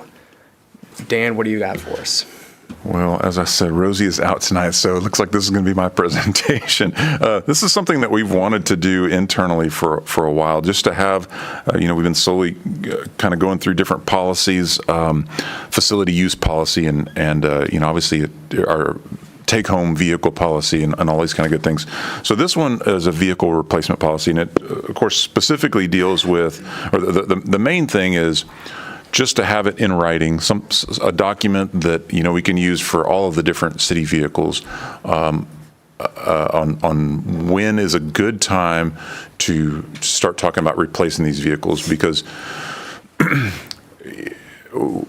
for the most part, it's kind of been done based probably more on budget than anything else. Hey, or a vehicle gets in an accident, and so we don't have a choice. Sorry, Keith, if I'm looking at you, but Robbie hasn't had very many of those situations, but Keith has. Thankfully, Robbie's guys don't drive quite as fast. I'm getting off target here. So anyway, this is the idea: is to have something that we can look at, and not only mileage, but also the years. And it doesn't mean that once a vehicle hits 100,000 miles that we have to. It just becomes eligible. So the mayor and I talked about this a little bit earlier, and the one thing that we could probably do, even add in here somewhere, we just need to find a good spot to improve this even more, is to come up with a number that we set aside, whether it's a percentage or what have you. The dollar figures we probably won't be able to do in this policy because that's going to be dependent each year with our budget.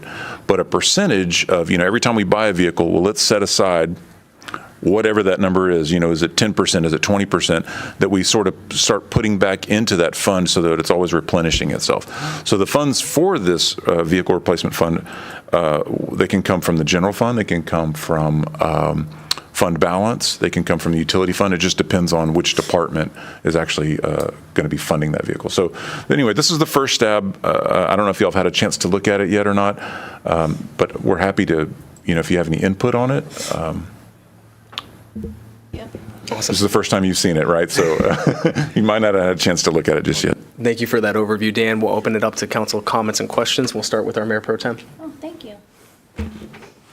Okay, so this is just a little bit of something that I did for many years when I worked at General Motors, was actually come up with the numbers of how and when it's the right time for police departments and cities and businesses that had fleets of when was the right time to replace their vehicles. I think 100,000 is a great starting point, depending on how long we can get the manufacturer to cover the vehicles. Most of them, if you buy them through a fleet process, you can get 5 years, 100,000 mile warranty. That helps with wear and tear. But also on the resale side, you want to consider that. But the most important thing is to be able to track, do we have something to track where the vehicle, like certain brands, not to endorse any that are not General Motors, are built to last, or they're built longer. And so really, do we have something that is showing us at this point this vehicle is costing more for us to keep? Or are we just looking at it like, well, I've been driving it 100,000 miles, it's time to look for a new one? That's kind of the question of how are we determining this, and what's the actual policy or procedure for that? I'll look to, I guess, Keith and Robbie, if either one of y'all want to talk about that. I think the short answer is not yet, but that's certainly something that we want to aim once we have a vehicle person. Yeah, well, actually, it's something that me and Mary, my admin, actually have in the making right now. We're working on it. So we're trying to figure out, instead of driving until the wheels fall off and we can't get no return on it, we want to see when it's the best time to, like meet. There's formulas for that. Right. So I'm happy to help, but yeah, there's definitely formulas that can help you weigh out at what point is a car a good time for you to trade it in, based on the incentives, the values. So right now we're tracking like the maintenance repairs on it versus, like oil changes. Like, yeah, is it breaking down a lot and stuff like that? Mm-hmm. Yeah. Okay, that's just my 2 cents on it. Like, what do we have? Where are we basing this on? And what are we going to fall back on to where the numbers make sense, and it's not just once we hit this, then we're looking to do that. Something more concrete. That'd be great if you're offering your services, we'll take you up on that. I mean, I'll offer, of course I will. No, just wanted to see what you guys are looking at. So, Keith? Oh, I thought he was going to say something. Well, we're basically doing the same thing as Public Works. We have, I have one of my captains that is over their fleet maintenance and our vehicle maintenance. But it's hard to compare a police unit to any other vehicle in the city because the wear and tear is different. The wear and tear is so different when it comes to that. Yep. Like right now, we just had an engine replaced in one of the Tahoes under warranty, and we just had an oil change on another one, and guess what they found in the oil? So we're having another motor replaced. So it's really one of those things that you can get the good ones. One year we're going to get good ones. One year we got vehicles that the brakes they were horrible because the engineers decided they're going to change things on them. So, when you look at the difference in the vehicles, and that's one of the things that when I looked at the policy is it takes into account for the actual wear and tear on the vehicle, the excessive wear and tear on the 100%. Vehicles. From the other city I worked at, we replaced the vehicles anywhere between 85 and 100,000 miles, which was about every 2 years. We had the fleet was rotated through. I think with the new policy we have now with some of our vehicles that are considered take-home vehicles with our supervisors, we can actually extend the life of those vehicles a little bit further. We put the ownership of the officers in the cars, and our hope and goal is that does extend the life of the cars. We don't know that. We're still way early in the data collection of this, but that's the general consensus of everybody we talk to, that helps extend the life. But we still have some that are rotating through, like the last ones we just took to auction. We had to put one on a trailer because there's no way it was going to get up there. So, but it was going on probably 4 and 5 years old. So, yeah, when the police cars end up at that point, they're ready. Their lifespan is expired, so. 100%, I agree. And if I remember correctly, I was a big proponent of the take-home policy because of the historical data on that. And there's definitely no comparison with public works vehicles and the wear and tear, the usage, especially police officers. So I think there's a separate sheet that you can use to kind of make your decisions. Obviously, you're going to make the ultimate decision, but I'm just offering more of a value instead of saying something blanket, right? Because if we can get longer life out of these vehicles, and when we do get them, I think now certain brands are offering 6 years, 120,000 miles if you buy them under their elite fleet programs and things like that. There's some numbers that kind of will show you, oh, this car is kind of it's time to replace it sooner than what we would think it is, or later on. But ultimately to protect the tax dollars and make sure that you guys aren't driving around beat up cars that are inefficient and are costing more money to fix. So that's basically all I wanted to say. Thanks. Thank you, Mayor Pro Tem. Any other comments or questions from council? Well, Chief, one question for you. This is just out of curiosity. What would you say the average miles is/are that we put on a patrol vehicle every year?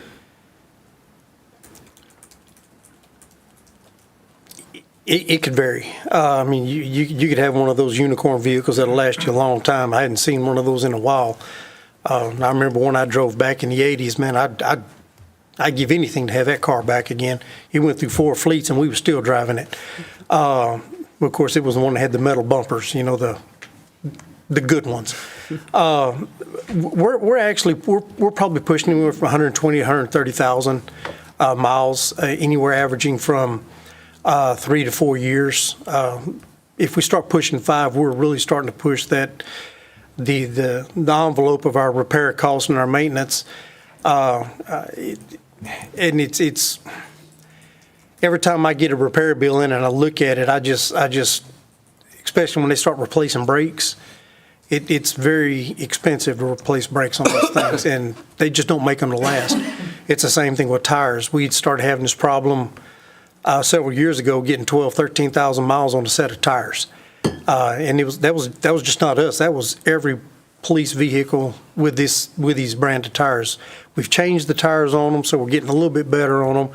But to answer your question, anywhere from, I think we've seen them go to 150,000 miles, but we don't want to push it any further than 120. That's when we start seeing the problems. Sounds good. Thanks, Chief.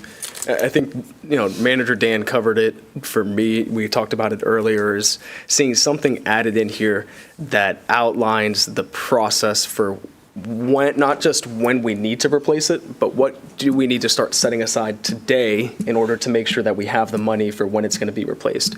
And so when we get these spreadsheets in that show us 5 years from now, we're going to need to, at the 5-year mark, replace 10 vehicles. So how much do we need to set aside each year and plan for that in advance, so that way it's not a huge budgetary hit when you get to the 5-year mark? That was the one thing that I saw that was missing. I do know that there will be a replacement schedule that's submitted to the city manager's office and finance department for annual review and approval. I don't know, Dan, maybe that's where we add in language that it's not just a replacement schedule, but a replacement schedule and recommended yearly allocations to the vehicle replacement fund balance, because that's going to go up and down based off of how many vehicles are in the given fleet and what type of vehicles we do have. Because that's just going to be the big piece of it. Because I don't want to see us 5-10 years down the road have to do what some cities are doing and actually issue debt in order to secure the necessary vehicles because they didn't set it aside in advance. What are your thoughts on that, Dan? Yeah, you could all. I mean, if you wanted to, we could perhaps fashion a statement to add to that right now and just amend the motion. I mean, if we wanted to. You're saying in what's letter 4B? Is that what you're thinking? Replacement schedule?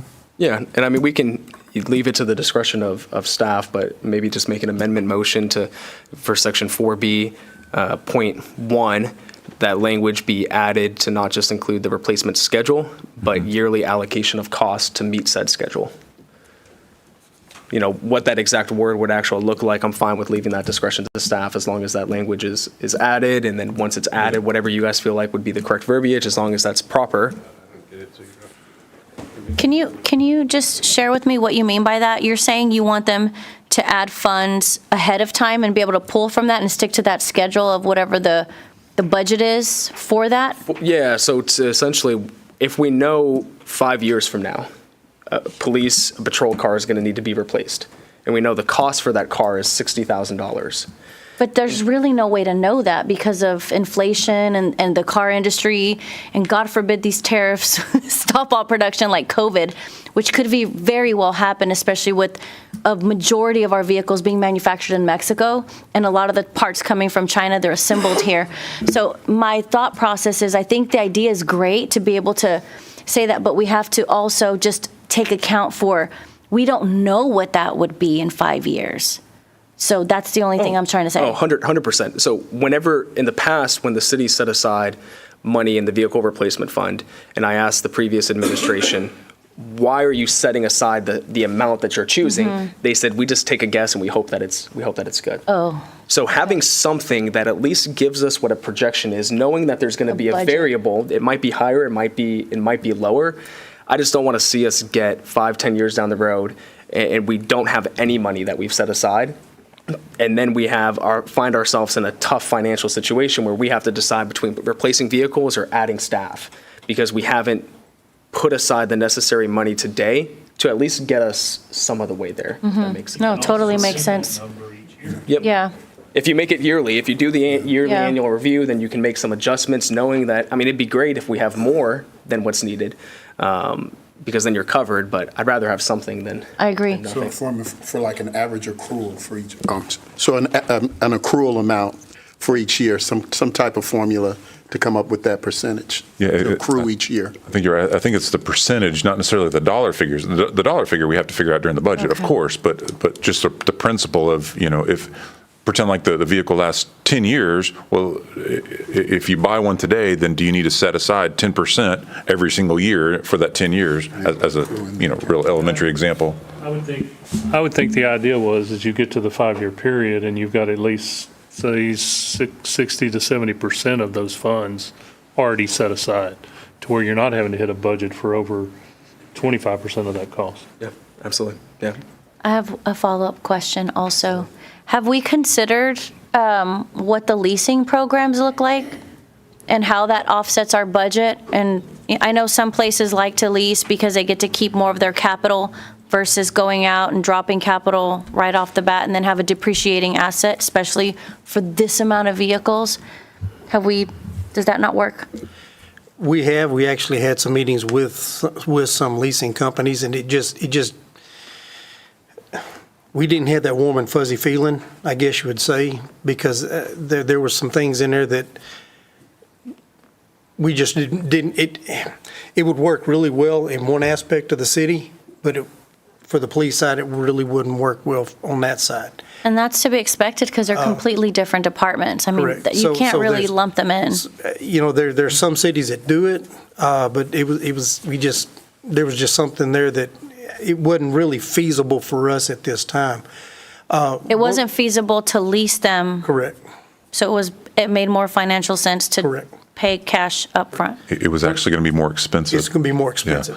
Yeah. Now, maybe there's a time, there's a threshold, because Alvin does it, right? Yes, there's several cities do it, and there could be a time to where when we have more vehicles, more units that are in the actual city fleet, that would benefit us. Okay. That's just something that I think that whenever we are, but obviously, I know you're the financial gurus back there that protect our dollars. It just has to make the best financial sense. It does. And, we've had several folks approach us over the years and, it's so close. It just hadn't, literally when you just compare the two, well, gosh, it makes more sense to own these because I think where it comes down to it is what happens if we have another COVID year and the budget's not increasing, by 900 homes or something. Do they come and repossess these leased vehicles? That would be bad. So, at least if we own them, okay, we're going to have to get 12 years out of these vehicles. Sell if needed. Okay. Yeah. So I like that. I mean, obviously you've thought it out, but I just ma'am. wanted to make sure that we are looking at all the options and Yes, ma'am. especially if we're dropping how much capital just on our vehicles. Right. You know, when we do our budget, how much are we really allocating towards expenses, repairs, purchasing Right. tires, brakes, fuel? We've also kind of talked about a hybrid where, how about if we try, a fourth of the fleet or something like that? Just do a little pilot study to see if it works. I mean, obviously, we're not going to buy heavy equipment and those kind of things, but and if you notice, there's two different categories. Obviously, for the diesel vehicles, if we maintain those correctly, those should last. I mean, that's why we buy diesel trucks in the first place. So again, those are completely different than the passenger vehicles. But the wear and tear on those is completely different for different reasons, just the hard stops and accelerations and whatnot. So anyway, we've thought about that as far as maybe a little pilot study. Just haven't got there yet. Haven't found the right, I guess, formula to use your word. Thank you. Good conversations. Also, thanks, Mayor, for that clarification. Yeah, no, absolutely. It's a good question. So what if we just changed 4B to say we'll develop a replacement schedule with recommended yearly accruals? Is that something that you guys think accomplishes the goal, council? And then, Dan, we would just look to have that obviously be a part of our yearly budget package so we can see that. And then, if we get to the point for Robbie and Chief, I know you guys have your teams working on it and working hard on it, but if it's recommended working with our Mayor Pro Tem to bring in even an outside consultant to help at some point, I'm not opposed to that, whatever you guys need to get the job done.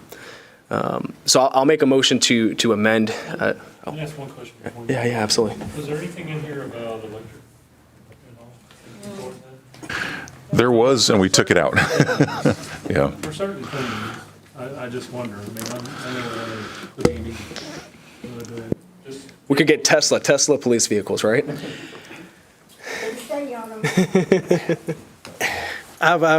Well, I'm not really thinking about anything in the police side of it. the administrative side, stuff like that. I mean, I've done some research on police vehicles, and I just, I don't know. I'm not sold on that one yet.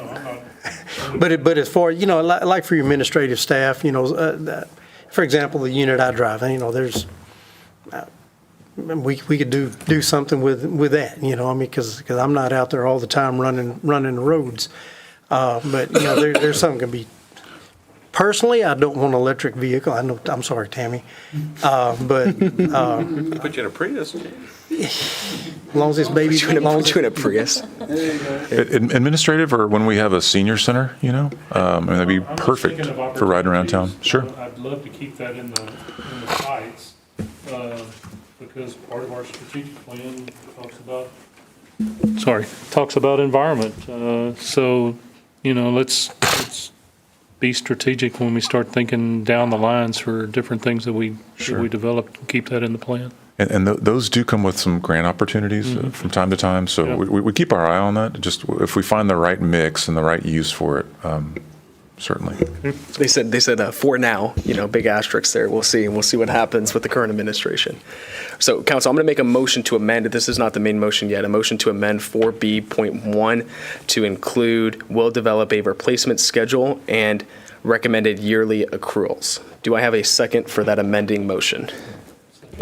We have a second from Councilman Bonner. All those in favor? All those opposed? Motion to amend passes 7-0. Any other comments or questions from council? Good discussion, y'all. Do I have a motion to approve as amended?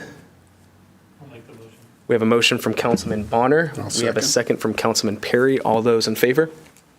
All those opposed? Motion passes unanimously, 7-0.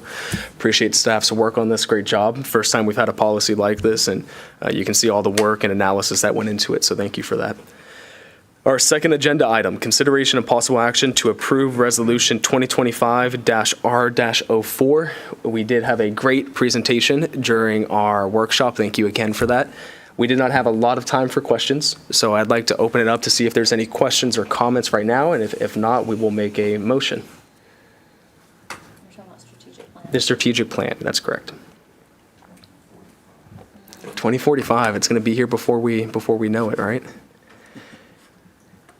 Okay. So I will Okay, I will make a motion, and this resolution includes some of the proposed changes that were made in the workshop, is that correct?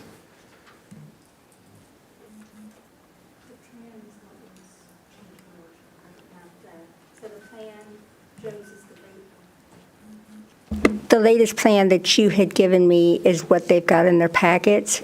So if anything was done during the workshop for edits to it, it's not going to be reflected in what I've got for my document. Those will have to be added to it. That is correct. Okay. I just wanted to know if those changes that they proposed will be included into it. Correct, but you'll have to make that as your motion. Okay. So what I'll do then is I will make a motion to approve Resolution 2025-R-04 with the included changes that were proposed in the workshop presentation. Do I have a second for that? I'll second. She beat you to it. We'll give the second to our Mayor Pro Tem. All those in favor? All those opposed? Motion passes unanimously, 7-0. All right, round of applause for that one. That one's great.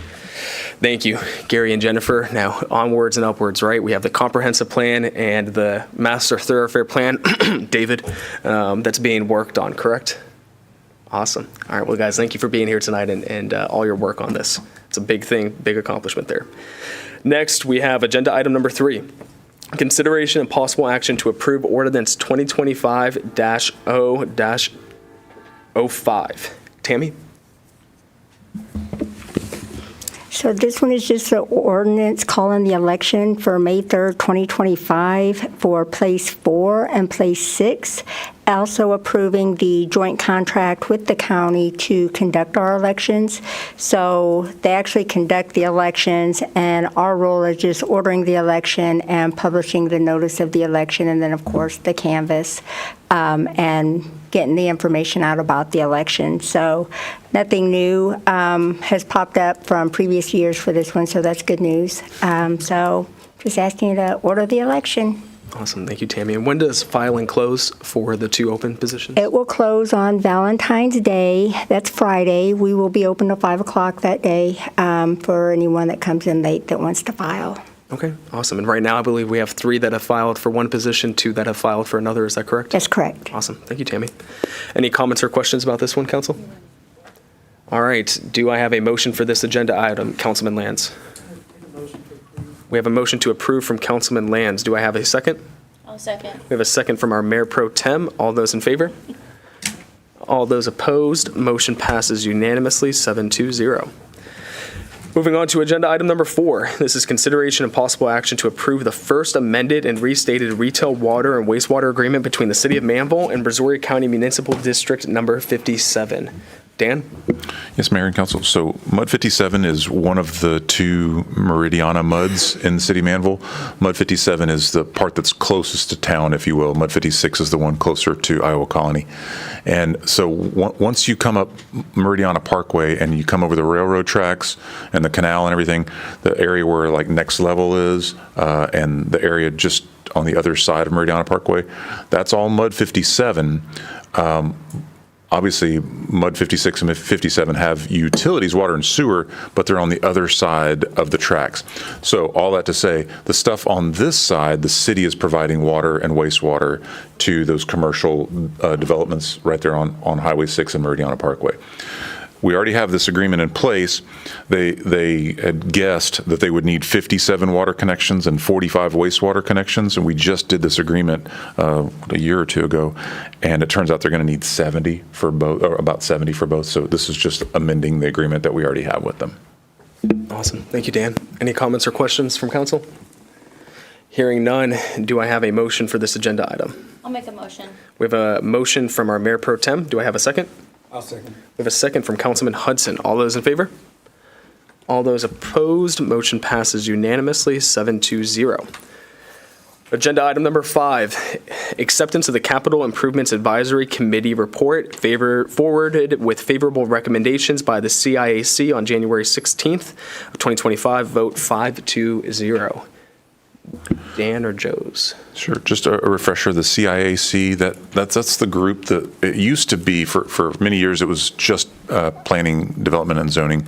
I guess last year council decided to let's make that its own group that meets in earnest on their own. So CIAC, their main role is to put together a report twice a year that basically confirms that we are if we're going to collect impact fees, that we're actually using those impact fees for impact fee projects. So coming very soon, if you recall the last time that they met, I want to say in May of last year, does that sound right? Last summer, their recommendation was to council was not only to approve the report, but impact fees have to be, for water and sewer, have to be updated at least every 5 years. And they had made the recommendation to council, hey, even though we have another year still till we have to update the impact fees, let's go ahead and do it a year early. So we did put funds in the budget this year to update the impact fee study this year. So we're working on getting a proposal for that right now to update the impact fees. So anyway, the CIAC, right now they haven't, other than just sort of receiving information from Freese and Nichols, our engineering firm that kind of keeps track of all that for us. So there's not too much to report other than making sure that we're doing this. And then we're just sort of recognizing it out loud, just in case if anybody ever wanted to know, are we, actually putting these in a separate fund, which we are. You can see that in your budget at any time. And then pretty soon, they're going to be busy though, because once we get the proposal for the impact fee study update, and once council agrees and decides, hey, move forward with updating the impact fee study, then that's where they're really going to earn their keep, so to speak, because then they're going to have to make those tough decisions of what is the recommendation back to council. Do we go for the maximum amount that we could actually charge? Do we cut it in half? Do we, what do we do? Which projects should actually be included in them? So anyway, that's probably more than you wanted to know, but just kind of a refresher on what that group does. Awesome. Thank you, Dan. Any comments or questions from council? Councilman Bonner? What's the cost of the study? How about this? What did we budget? I can say that number out loud. It's in the written budget, but proposals have a tendency to come in at the number that we budget. So I'd rather not. I mean, obviously the firms can look at that amount. It's not expensive. It's a 6-digit figure. I mean, there's one firm that does this, and no, there are other firms that do it. The idea would be that the firm that did it last time, it should be the most straightforward for them to just less update. Cost. That would be our hope. Somebody starting over, should be less cost, right? Right. So the tricky thing, and Bobby, correct me if I say this incorrectly, but so professional services, we can't, it's not legal to go out for bids, if you will. Qualifications. It's more of qualifications for an RFQ, which we did last time, 4 years ago. So that is an option. If the numbers come in too high for this particular one, especially if they come in more than we budgeted, then we may have to do an RFQ and solicit other engineering firms to look at it. Question on that? When was the last time we did go out for RFQ for that? In 2020, I believe. Yeah, for the 2021 update. Was it the same firm that won the bid? Mm-hmm. Yes, ma'am. How long have they been doing it for us? That was their first one. Okay. Before that, it was me. I did the two prior to that when I had my own engineering firm. So. Oh, interesting. A lot less money. Yeah, we talked about that with the engineering firm the other day. It's like, hey, the guys that did this before were a lot more reasonably cost. So we can trust that you know how to hold them accountable to sticking to a budget because you are very well versed in the job they're doing. Yes, ma'am. Okay. True story. I love how confident he was in that. He's like, yes, ma'am. Just here's an idiot question. At what point do we think we'll be able to do these studies in-house? I mean, the next one's going to be 4 years down the road from this one. No, that's a great question. 4 to 5. We talked about this, and I talked to some of my counterparts, because we could probably do it in-house now. Same thing with Pearland, same thing with Friendswood, perhaps Alvin. I think most cities elect to go ahead and do this with a third party, mainly to have that level of protection, if you will. Because what would prevent us, just the idea of charging as much as possible for impact fees, inflating numbers somehow, not that we would, I'm just saying, there's a potential inherent conflict of interest, I guess, there, if we are the ones determining what our impact fees should be. So it gives you a little bit of a buffer, and quite frankly, when the developers, what is happening in League City, theirs is being challenged by a developer. Well, and this kind of gets back to, we had some discussion about this, a month ago or more, about what's our actual cost, and nobody seems to know the number because we've always just depended on the impact study. So. Oh, you're talking about rates, I think. Yeah. So if we knew cost, then wouldn't that kind of get away from this saying we're making up a number?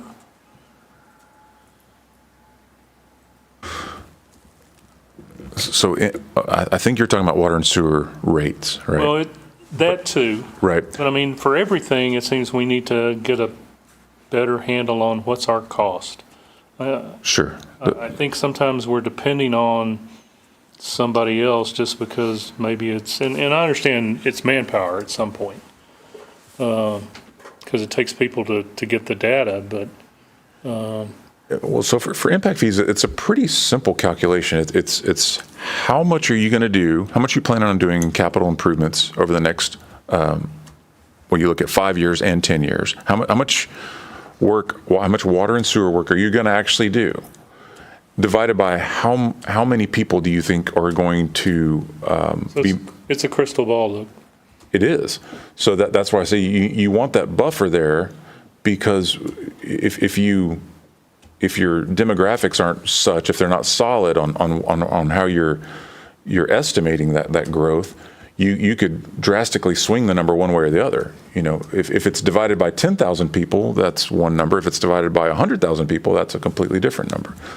So just some information. No, it's a fantastic question, and we talked about that quite a bit in-house, because the effort itself we could do. That's not the issue, but it's that inherent conflict of interest, and it's that buffer that we want to have. It's almost like hiring a third-party auditing company. You want somebody else to be looking at that from an independent third-party, essentially disinterested outlook of the future growth. That help? All right, thank you, Dan. I think the big thing for me coming from this is getting those impact fees updated to what they need to be. Also looking at road impact fees and drainage impact fees is important, kind of lumping those in if we can. Councilman Bonner, I'm not sure if you're aware of this, but the city of League City, as Dan alluded to, is actually being sued by a developer right now because they increased their impact fees to $20,000. And the developer was not, of course, happy with that because that's more of a cost to them and is going through the process of suing the city. The city had hired an independent third party to do it, to give them some of that protection, but also it's that unbiased opinion. And I don't know if the courts have ruled on it yet or where that stands, but it's still in progress. Okay. I have a question. Mayor Pro Tem. Thank you. Just out of curiosity, I couldn't see who the two nays were on this. Didn't it say that? It was a 5-0 vote. It was a 5? I thought I heard 2, 5. And where's it at? If you look right here on your agenda, the vote was 5-0. Item number 5 right there in the asterisk. So I misheard that there was 2 people that didn't vote for it. So they all voted for it? Yeah, there's okay. Just 5 people on the committee. Yes? Yes? Okay, just because, and that was something that I'm like, wait, who didn't? Okay, thank you. All right, council, do I have a motion for this agenda item? I'll make a motion to accept this presented. All right, we have a motion from Councilman Bonner. Do I have a second? I'll second it. We have a second from Councilman Hudson. All those in favor? All those opposed? Motion passes unanimously 7-0, and we appreciate the committee's work and efforts on this, as well as staff. Agenda item number 6, Acceptance of recommendations from the Parks and Recreation Board on the City Hall park design. This was forwarded with a favorable recommendation by the Parks and Recreation Board on 1/16/2025. Dan will have you present this item, but before we start, I just want to make sure to recognize and express appreciation to the Parks and Recreation Board. They were formed, and Councilman Bonner is our council liaison to that board, and they jumped right into it. And to get it to this point in the timeline that they did is extremely impressive, and it shows the benefits of bringing back this committee. And I know each of them had really good feedbacks and opinions and thoughts on it, and I'm excited to see what they do next for us, but wanted to make sure to give them public recognition for that. Dan? I agree wholeheartedly, Mayor. Thank you for saying that. And they're, you can tell they're excited. You know, they're excited to have a purpose, and it's a real purpose for sure. So this first project, this first task that we gave them was to, take a look at this. We don't have a name for it yet. We're just sort of affectionately calling it the City Hall Park for right now. The two parcels right behind us on Large Avenue, and so they had some good discussion, good deliberation with PGAL and PGAL's park design team, M2L. And so really what we wanted to get out of them was, are you okay with this concept? There's still work that needs to be done as far as what is the playground equipment going to actually look like? Will there be, a fence around the playground equipment? Will there be shade? Will there be swings? Will there be inclusive aspects? Will the gazebo be at grade? Will it be elevated, for weddings and those kind of things? So they still have another task to do. But the first thing was, let's get the bones of what this park could look like, because we need that for the project itself, the City Hall expansion project. If just to sort of go back in time for a minute. So the City Hall expansion project, originally all of this stuff on Large was just going to be parking lot, right? So there's some cost savings from not putting parking everywhere, so that we can apply that towards the park items, the gazebo and the pavilion and the playground, but it's not gonna pay for it all. So what PGAL is working on right now is an overall. They're finalizing the design for, as we affectionately call it, the West Wing. So the City Hall expansion. The new building happens to be the west, so that's why it's the West Wing. So they're finalizing that and the site plan and everything else, and so we're trying to see how much are we going to have left once we do all the things that the original project was to put into this park project.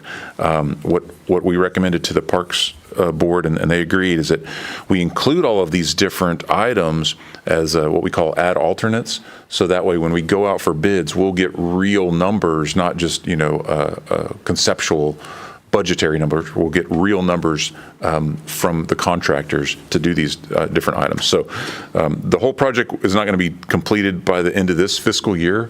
So we'll be rolling into next year's fiscal budget. So now's a good time to, I guess, again, talk about the envelope, so that when we're looking at budget for next year, if we need to add, I'm certain that we will need to add money to this project, we have an idea of how much we need to add. So anyway, I think they did a great job, and they put together a recommendation to y'all, and that was, is the recommendation actually in here, Tammy?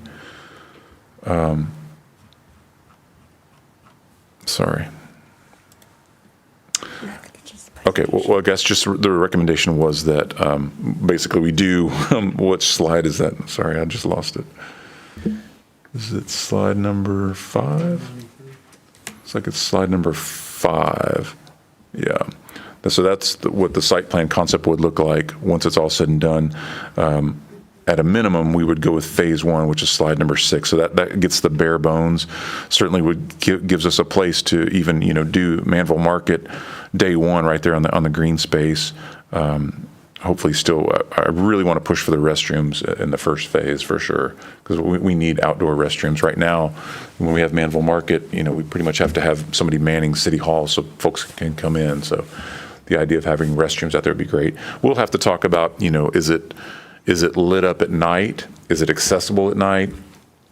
We don't have any type of basketball things or pickleball. This isn't, I just want to remind everybody, this isn't the park. This isn't the one and only park. This is a park that we're, a small piece of property that we can really make a great impact. And whether somebody's, sitting here with the kids and somebody's in court or whatever, or they came up to get a permit, you can go across the street with the kids and do something other than just sitting in the parking lot with the AC running. So. Absolutely. Well, thank you, Dan. I know when I first saw this design, I was extremely excited about it because parks are for everyone. They're for our kids. They're for our elderly. They're for couples that want to have a sunset picnic.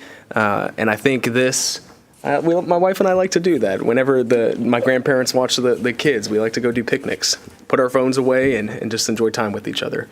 And so this accomplishes that as hitting a lot of those things for basketball park goals and court. Cory Park might seem like a better suited place for that just because of the space and you have soccer out there. But I love this. A few considerations I had was, I don't know if there's a possibility of, I think it's that, what is it there? Multi-use open lawn. Maybe flopping that with the restrooms and doing that section there as a splash pad instead of that. That might be something for consideration. I know for the playground, the equipment hasn't been decided yet, but having that be fenced in and also covered with canopies, so that way during the Texas summer heat, you have shade when you go there.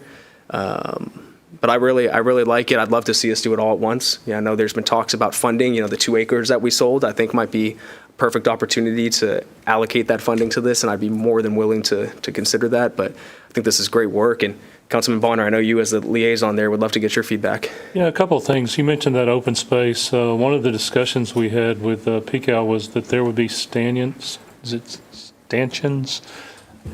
connection points that are in the ground and would have covers on them for tents. Specifically, like if we started, we talked about doing this in phases because of the cost for like the gazebo, for like the pavilion area. So we started about talking about those stanchions that would be in that open area there where, say, the market was there. And that's another thing that people need to kind of remember is we've got the Manvel market going on in an area where as soon as we start construction, they've got to move someplace. And eventually, when they come back and can use this area, that's someplace where they can put covers up. We can have them for any type of function that the city might want to have where we can get some more shade and places out there. The bathrooms was probably, if I remember right, the number one. We kind of took these 5 things that you don't see on one drawing that you see on the completed and said, what's the priority? And I think the bathroom was the number 1 priority, if I remember right, that we wanted to see with phase 1. The dog park was another issue that we talked about, and I've heard several comments since it went out on social media and people got to look about this, about, can we have a split in this where you can have big dogs? I think people just need to realize this isn't it wasn't kind of thought of to be the park. That was a real important statement there. That's what the 160 acres is, and I think the public needs to understand that we're, as a council, are dedicated to move forward on that area also to bring the people more of what they're looking for when we start talking about a park. And Councilman, I think you mean the 160 acres when you talk about that park? Yes. Okay. That's where people are going to have their pickleball courts and you can't put a dog park in this area right there that's going to work. It's just not big enough. It's going to be a place, though, that you can walk your dog on a leash around it. That's almost, what did they say, almost a little bit less than a mile, I think is what we estimated that the walking trail would be. Not even half, I forget what it was. But, I mean, you can imagine just sitting out there and looking at walking all the way around there. You can walk and you can come there and, like you say, you can have a picnic and you can enjoy yourself. I heard things about do away with the parking. Well, that's the whole purpose for that area over there, was to give us parking for the City Hall expansion. So we just need to take a little bit broader picture and help educate the citizens of what we're trying to do here. And it's not the end all, this is a park for everything you want. I think it was a great job by PCAL and the committee. They had a lot of good things that they brought up and talked about, and staff did a great job of helping kind of lead that, Joe. I appreciate all your help there. Thank you, Councilman. Mayor Pro Tem? Couple things that I noticed in hearing feedback from you guys and watching the meeting and also talking to my husband, who's also on the board, which, by the way, we differed in opinion, so it's not like he's copy paste of me. He has his own opinions. I hear the need for the restrooms, and I 1,000% would not be in favor of us building this without the restrooms. And I do realize that those would have to be maintenanced, but also open and closed. And I think that obviously that the easier way to go about it would be to not have the restrooms and not incur the cost. But in reality, being a mother of daughters who always have to find somewhere to go because they never go when they're supposed to, that's the minimum, right? We want to provide Buc-ee's service in that realm. But then also fencing in the playscape area, I have mixed feelings and mixed opinions on that, only because I have visited other parks outside of Manvel because we don't have those. Easily accessible, and it's difficult to go to a park depending on an employee to open it, close it, holidays, and like we heard, some communities, their HOA pays for their amenities and they don't even have access to the pools or the recreational things. So I say all of that to say this, that if we're going to build any type of playscape, it needs to be accessible and maintained, but also available at any time. I don't see the benefit other than trying to keep hoodlums from destroying our property at 2 a.m. If they want to do it, they're going to jump the fence. That's just my opinion, and I'm sure people disagree. I'm okay with that. But I'm not, and not only that, but it would probably cost an arm and a leg on top of the budget, and we'd probably have to sacrifice from other areas to consider fencing that in, if that makes sense. Yeah, so Mayor Pro Tem, whenever I recommend fencing it in, not to lock it, but if I have 3 or 4 kids that I'm bringing to the park and they're running around, I want to make sure that one of them's not, especially with it being close to like 1128 and large, that, it's like the pool, how you have to pull the top. Yeah. So that way a young kid couldn't escape if I'm. Absolutely. I mean, that's a very, very valid safety issue. I would like to see what that concept looks like. I mean, I know there's pictures here of that, but I haven't seen open park spaces that are fenced in. Dog parks, so the dogs don't run out. But personally, in my 26 years of being a mama, I haven't seen a park like that. And I'm not saying there's not one that exists. I'm just saying for the playscape area, and that's a valid point because it is so close to a highway. So, yeah, what would be a great solution for that? And maybe not a big fenced-in area, but something maybe, I don't know, that's definitely something to look at, is how do you protect the kids from running out, or having an area designated for little babies and bigger babies, or... Perhaps, Mayor, if we move forward with that 2 to 5 year old play area, whatever the younger play area is, maybe that one has got the security. Maybe like a fencing small one for like toddlers or something. I'm not saying I'm against it. I think it's great, and his point is very valid for the safety of kids. But also maybe something that's specific towards, or even didn't we discuss, what's the word for the inclusive playscape, maybe even there, some area that is protected and is catered towards that. Again, just to reiterate, I'm not saying no or knocking that. I think it's a great idea, but I think maybe perfecting a little bit so that it's not as, because this looks really big, this playscape area. So to fence that in, and then also on this, it's touchscreen. I didn't know that. The dog park area, I see that on the rendering here. Is that supposed to be the detention area as well? It's drainage. Okay. So it's just it's not very deep. Okay. Problem there is, and had this discussion, you have to slope this thing a certain direction to get the drainage. To drain out. And so I'm assuming you're talking about the dark lines. That are Yes. showing. That's drainage and to get it to the right spot. So you have. So that we don't maintain that.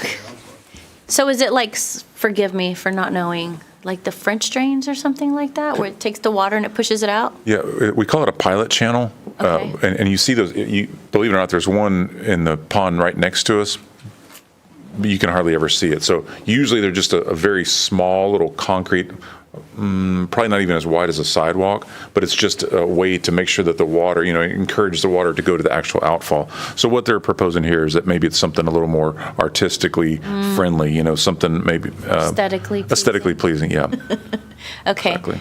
I think it's fantastic. Those are just my two recommendations along with Mayor's. I love the gazebo, by the way. Gazebo's gorgeous. Maybe we can have some Manvel weddings there. Please, please, please don't rule out restrooms. Got to have the restrooms, especially if we're going to have events there. And that's really it. I think it looks gorgeous. Great job. I can't wait for the inauguration of this, inaugural day. Anybody like all the trees? I love the Oh, trees. and the trees. I love how it's keeping the trees and then planting more trees. I think that's beautiful. And the restrooms will be great so that way Tammy doesn't have to man them for the Manvel Market like she does up here. And I think, Dan, there's still a lot of specifics that have to be worked through. This is just the general layout and accepting the recommendation, and we like the direction that it's heading. And I should say that the gentleman that's the subcontractor, the one with M2L, I forgot his name, just escaped me, but he's an arborist as well. So he already kind of went through and looked at which trees make sense to keep, even though some of the trees by the existing house are big. They're not trees that you definitely, just because it's a big tree doesn't mean it's something. They're big China berries or, yeah, exactly, tallow trees and stuff. Exactly. This promotes slingshot.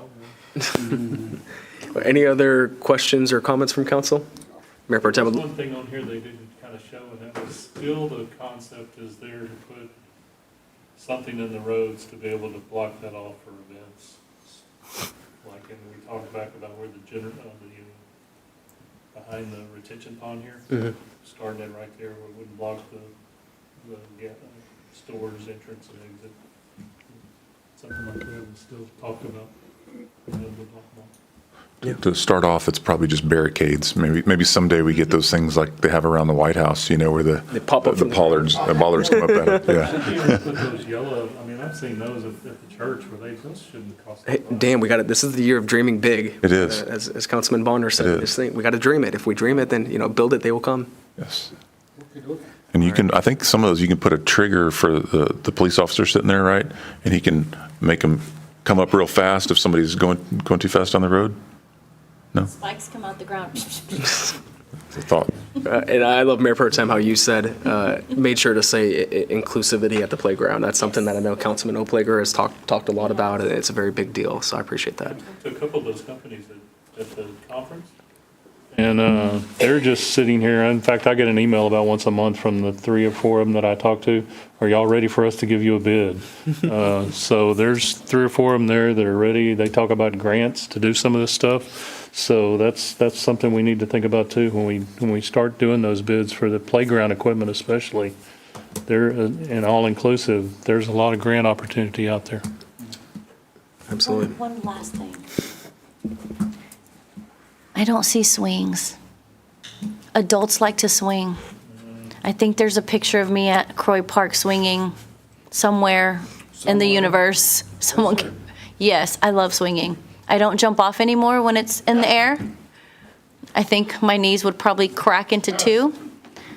But I would love a swing or 2, or maybe at the park. Just wanted to throw that in there. All right, we're going to get Crystal her swings, the crystal swings. All right, council, do we have a motion to accept these? I will make a motion to accept the recommendations from the Parks and Rec Board. Do I have a second? We have a second from Councilman Bonner. All those in favor? All those opposed? Motion passes unanimously 7-0. Next, we have consideration and possible action to approve a special called meeting on February 19th, 2025 at 1 p.m. for a city council planning session. Could you guys give us some insight? I know we had it previously scheduled for the 18th and we're looking to change it now. We are. Two things happened. Actually, Jeff Gerber has a planned family medical procedure for the 18th that obviously he needs to be there for. So he was available to come on the 19th or 20th.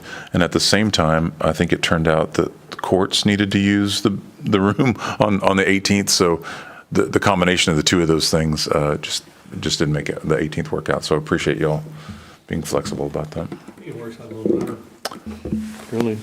So for me, I have two 30-minute meetings during that I cannot move, so I'll have to step out for those. But besides that, I'm good. Is that, I know? Yeah, I put in a change request that they'll, at this point, whatever's happening over there, they don't really care. Everyone else on council good with that? I'm good. Oh. Yes. So in the actual planning sessions from 1 to possibly 5, but we will have lunch served from 12 to 1. I'll post a notice of possible quorum for that portion because it will be in the back and in the meeting, public up front. That works. All right, so I will make a motion to approve the special call meeting being on February 19th at 1 p.m. Do I have a second? I'll second it. We have a second from Councilman Hudson. All those in favor? All those opposed? Motion passes unanimously 7-0. Thank you, everyone, for your flexibility. Next, we have discussion on Brazoria County Day. Council, I asked for this to be on the agenda. How many council members do we have right now that are planning on going to Brazoria County Day? I know I'm going, Councilman Bonner, Mayor Pro Tem. Not sure yet. Not sure? Okay, so we might have 4 going, just to be aware of. I know other cities, what I've seen them do is they work with the Alliance to have specific meetings scheduled for them while they're up in Austin, such as the Texas Transportation People, Economic Division, Parks and Wildlife. Would you guys, for those that are going, are there any specific meetings that we could maybe work with Tammy and the Alliance to get scheduled that you guys would like to have sit-down meetings with? Parks and Wildlife. Okay. I'd like to have those 3, and we can schedule those, or would you guys be good with that? It just depends. I need to look at what's there, and I know that when we had our meeting with State Rep Barry, I mentioned a few that were on my radar. The sex trafficking, human trafficking committees. Oh, sorry. The human trafficking, sex trafficking. There's a few others that I'm interested in, but I'd rather just put together an email and send that Okay. if possible. So maybe what we can do here, because I know we haven't really done anything like this before, but for those that are going, if by the end of this week, if we can each get an email to Tammy, she can consolidate a list. Tammy, if we could work with you, maybe you and I work on reaching out to the Alliance, having them assist us with actually scheduling meetings for us while we're in Austin. That would be great if that works for you. And then also it depends on what time they have those meetings, Available. just based on what the schedule is like. And then I'm also flying in. I'll be flying directly there from Florida, so it's all about planning. Yes. And I At this believe point. Dan had mentioned to me that we have 2 city employees going as well. Dan, can you share that? Ooh. Yeah, Rosie and Robbie will both be there as part of their leadership. I think, is this y'all's last meeting? Is that the kind of the crescendo? Yeah, so you'll be there, that's what, February 25th? 24th, maybe I'll go up the 24th and it's on the 25th, something like that. So anyway, pretty exciting. I did have discussion with both Representative Berry and Senator Middleton this past weekend about figuring out amongst those of us that are going to be there a photo op opportunity with just us in their offices. And they're both just told me to give them a time, and because I don't know, I've been there before. When you have these meetings with the whole bigger groups, sometimes the representative or the senator aren't even there because it may conflict with what's going on the floor at that time. So they both said get with them. So I'll get with y'all and we'll just try and see what time works out better once we know the other schedules. What we can do is take the agenda from Brazoria County Day, the high-level agenda that they have, and we'll create our own call sheet with our specific meetings once we get those scheduled and where we'll be. Yes. Perfect. Thanks, Councilman. All right. Your Red Bull, you're gonna need it. Bring what? Your Red Bull. Bring the Red Bull, the caffeine. IVs with caffeine, right? All right. So that wraps up that agenda item. I do not believe we have any more. We now will go to mayor and council comments. Do we have any mayor and council comments? One that I just want to give, I want to give a shout out. It was made on social media last night to Sergeant Peters, community policing that he did with some young people in the HEB parking lot. It's gone viral on social media. Last time I checked, it was over 11,000 likes that the post received. And want to make sure to honor him and recognize our entire police department. It starts at the top with the chief and goes all the way down. And that's what leadership's about, building those relations and showing the public what we do as a Manvel Police Department. So Chief, much appreciation to you and to your entire team for that. Hey, Chief, that's been going on for a little bit, though, as far as the kids meeting down there, and it just wasn't a one-time deal, was it? I don't know, I'm not there at night. One of my neighbors said he thought they'd been doing it for a couple of weeks. These kids get together with their truck groups and their cars and stuff like that, and they meet out in these big parking lots. We've been doing. I used to do it when I was a kid. Yeah. But yeah, it's something that was really a good thing. I actually talked to Sergeant Peters about it and kind of told him, yeah, that was a big deal for us. Yep. I guess this is good enough time to say it, if y'all can indulge me just a minute, that Sergeant Peters has been nominated for the representative for the Officer of the Year for the 100 Club for Brazoria County. So we'll be recognizing him in April at the banquet. And of course, we'll do an official recognition after the banquet. But we posted that through the PD, through our internal email. So I thought that'd be just a pretty good time to let y'all know that. But we will have an official after the banquet in April. I think it's in April. So I'll bring that back to y'all for an official one. Absolutely. Well, that's amazing and well-deserved for Sergeant Peters. And when you have a Whataburger that's open 24/7, it's going to attract some young people. They go to that. Councilman Oplager had something that he wanted to share. Councilman? Oh, I just wanted to say thank you to the public work guys. The day before the snowstorm hit, they were out there sanding the bridges. And I know everybody says that's part of their job.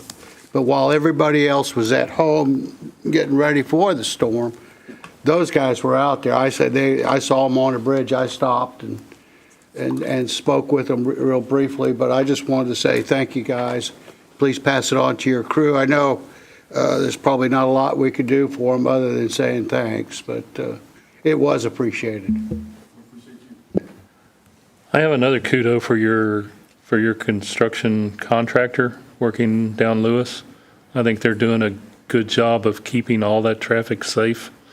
It's loud, and I don't know who hit the gas line night before last, but it stunk for a little while. But just keeping it safe down through there, because that is a high traffic area for the school, and so they're doing a great job of trying to watch out for everybody driving along there. And then I want to thank the city and anybody that participated this past Saturday, and anybody out in the city that came and helped at the benefit for Deputy Vargas at Grazia. They had a great turnout. There was lots of people that came from all over Brazoria County. We had people out there. We started about 5 o'clock that morning, getting everything ready, and started passing out the tacos at 7. And we had people from as far away as Lake Jackson and further than that coming by just to pay their respects to the family. And I just wanted to say thank you. Councilman, do you know how much money was raised? Have you heard it all? Okay. Yeah, my wife and kids were able to go, and they went closer to 10. It was still a bunch of people that was there, so appreciate you. Well, and I know the auction part of it. There were several of those items. There was a Kansas City football helmet that went for $5,000. So I'm pretty sure just looking at the traffic that they probably raised over $20,000, if not more than that. No, that's awesome. And we'll leave it with a fly, Eagles fly. I didn't think I'd ever say that, but I do not want the Chiefs to win. Is there a game Sunday? Super Bowl. It's something, right? That's what they say. But they got the Grammy Award winner going to be performing his hit song. What's the referee's name? The referee's name? I don't know, but he's going to make a lot of money. All right. On that note, I will make a motion to adjourn. Do I have a second? We have a second from Councilman Bonner. All those in favor? All those opposed, motion passes unanimously 7-0. Thank you, everyone, and good night. Go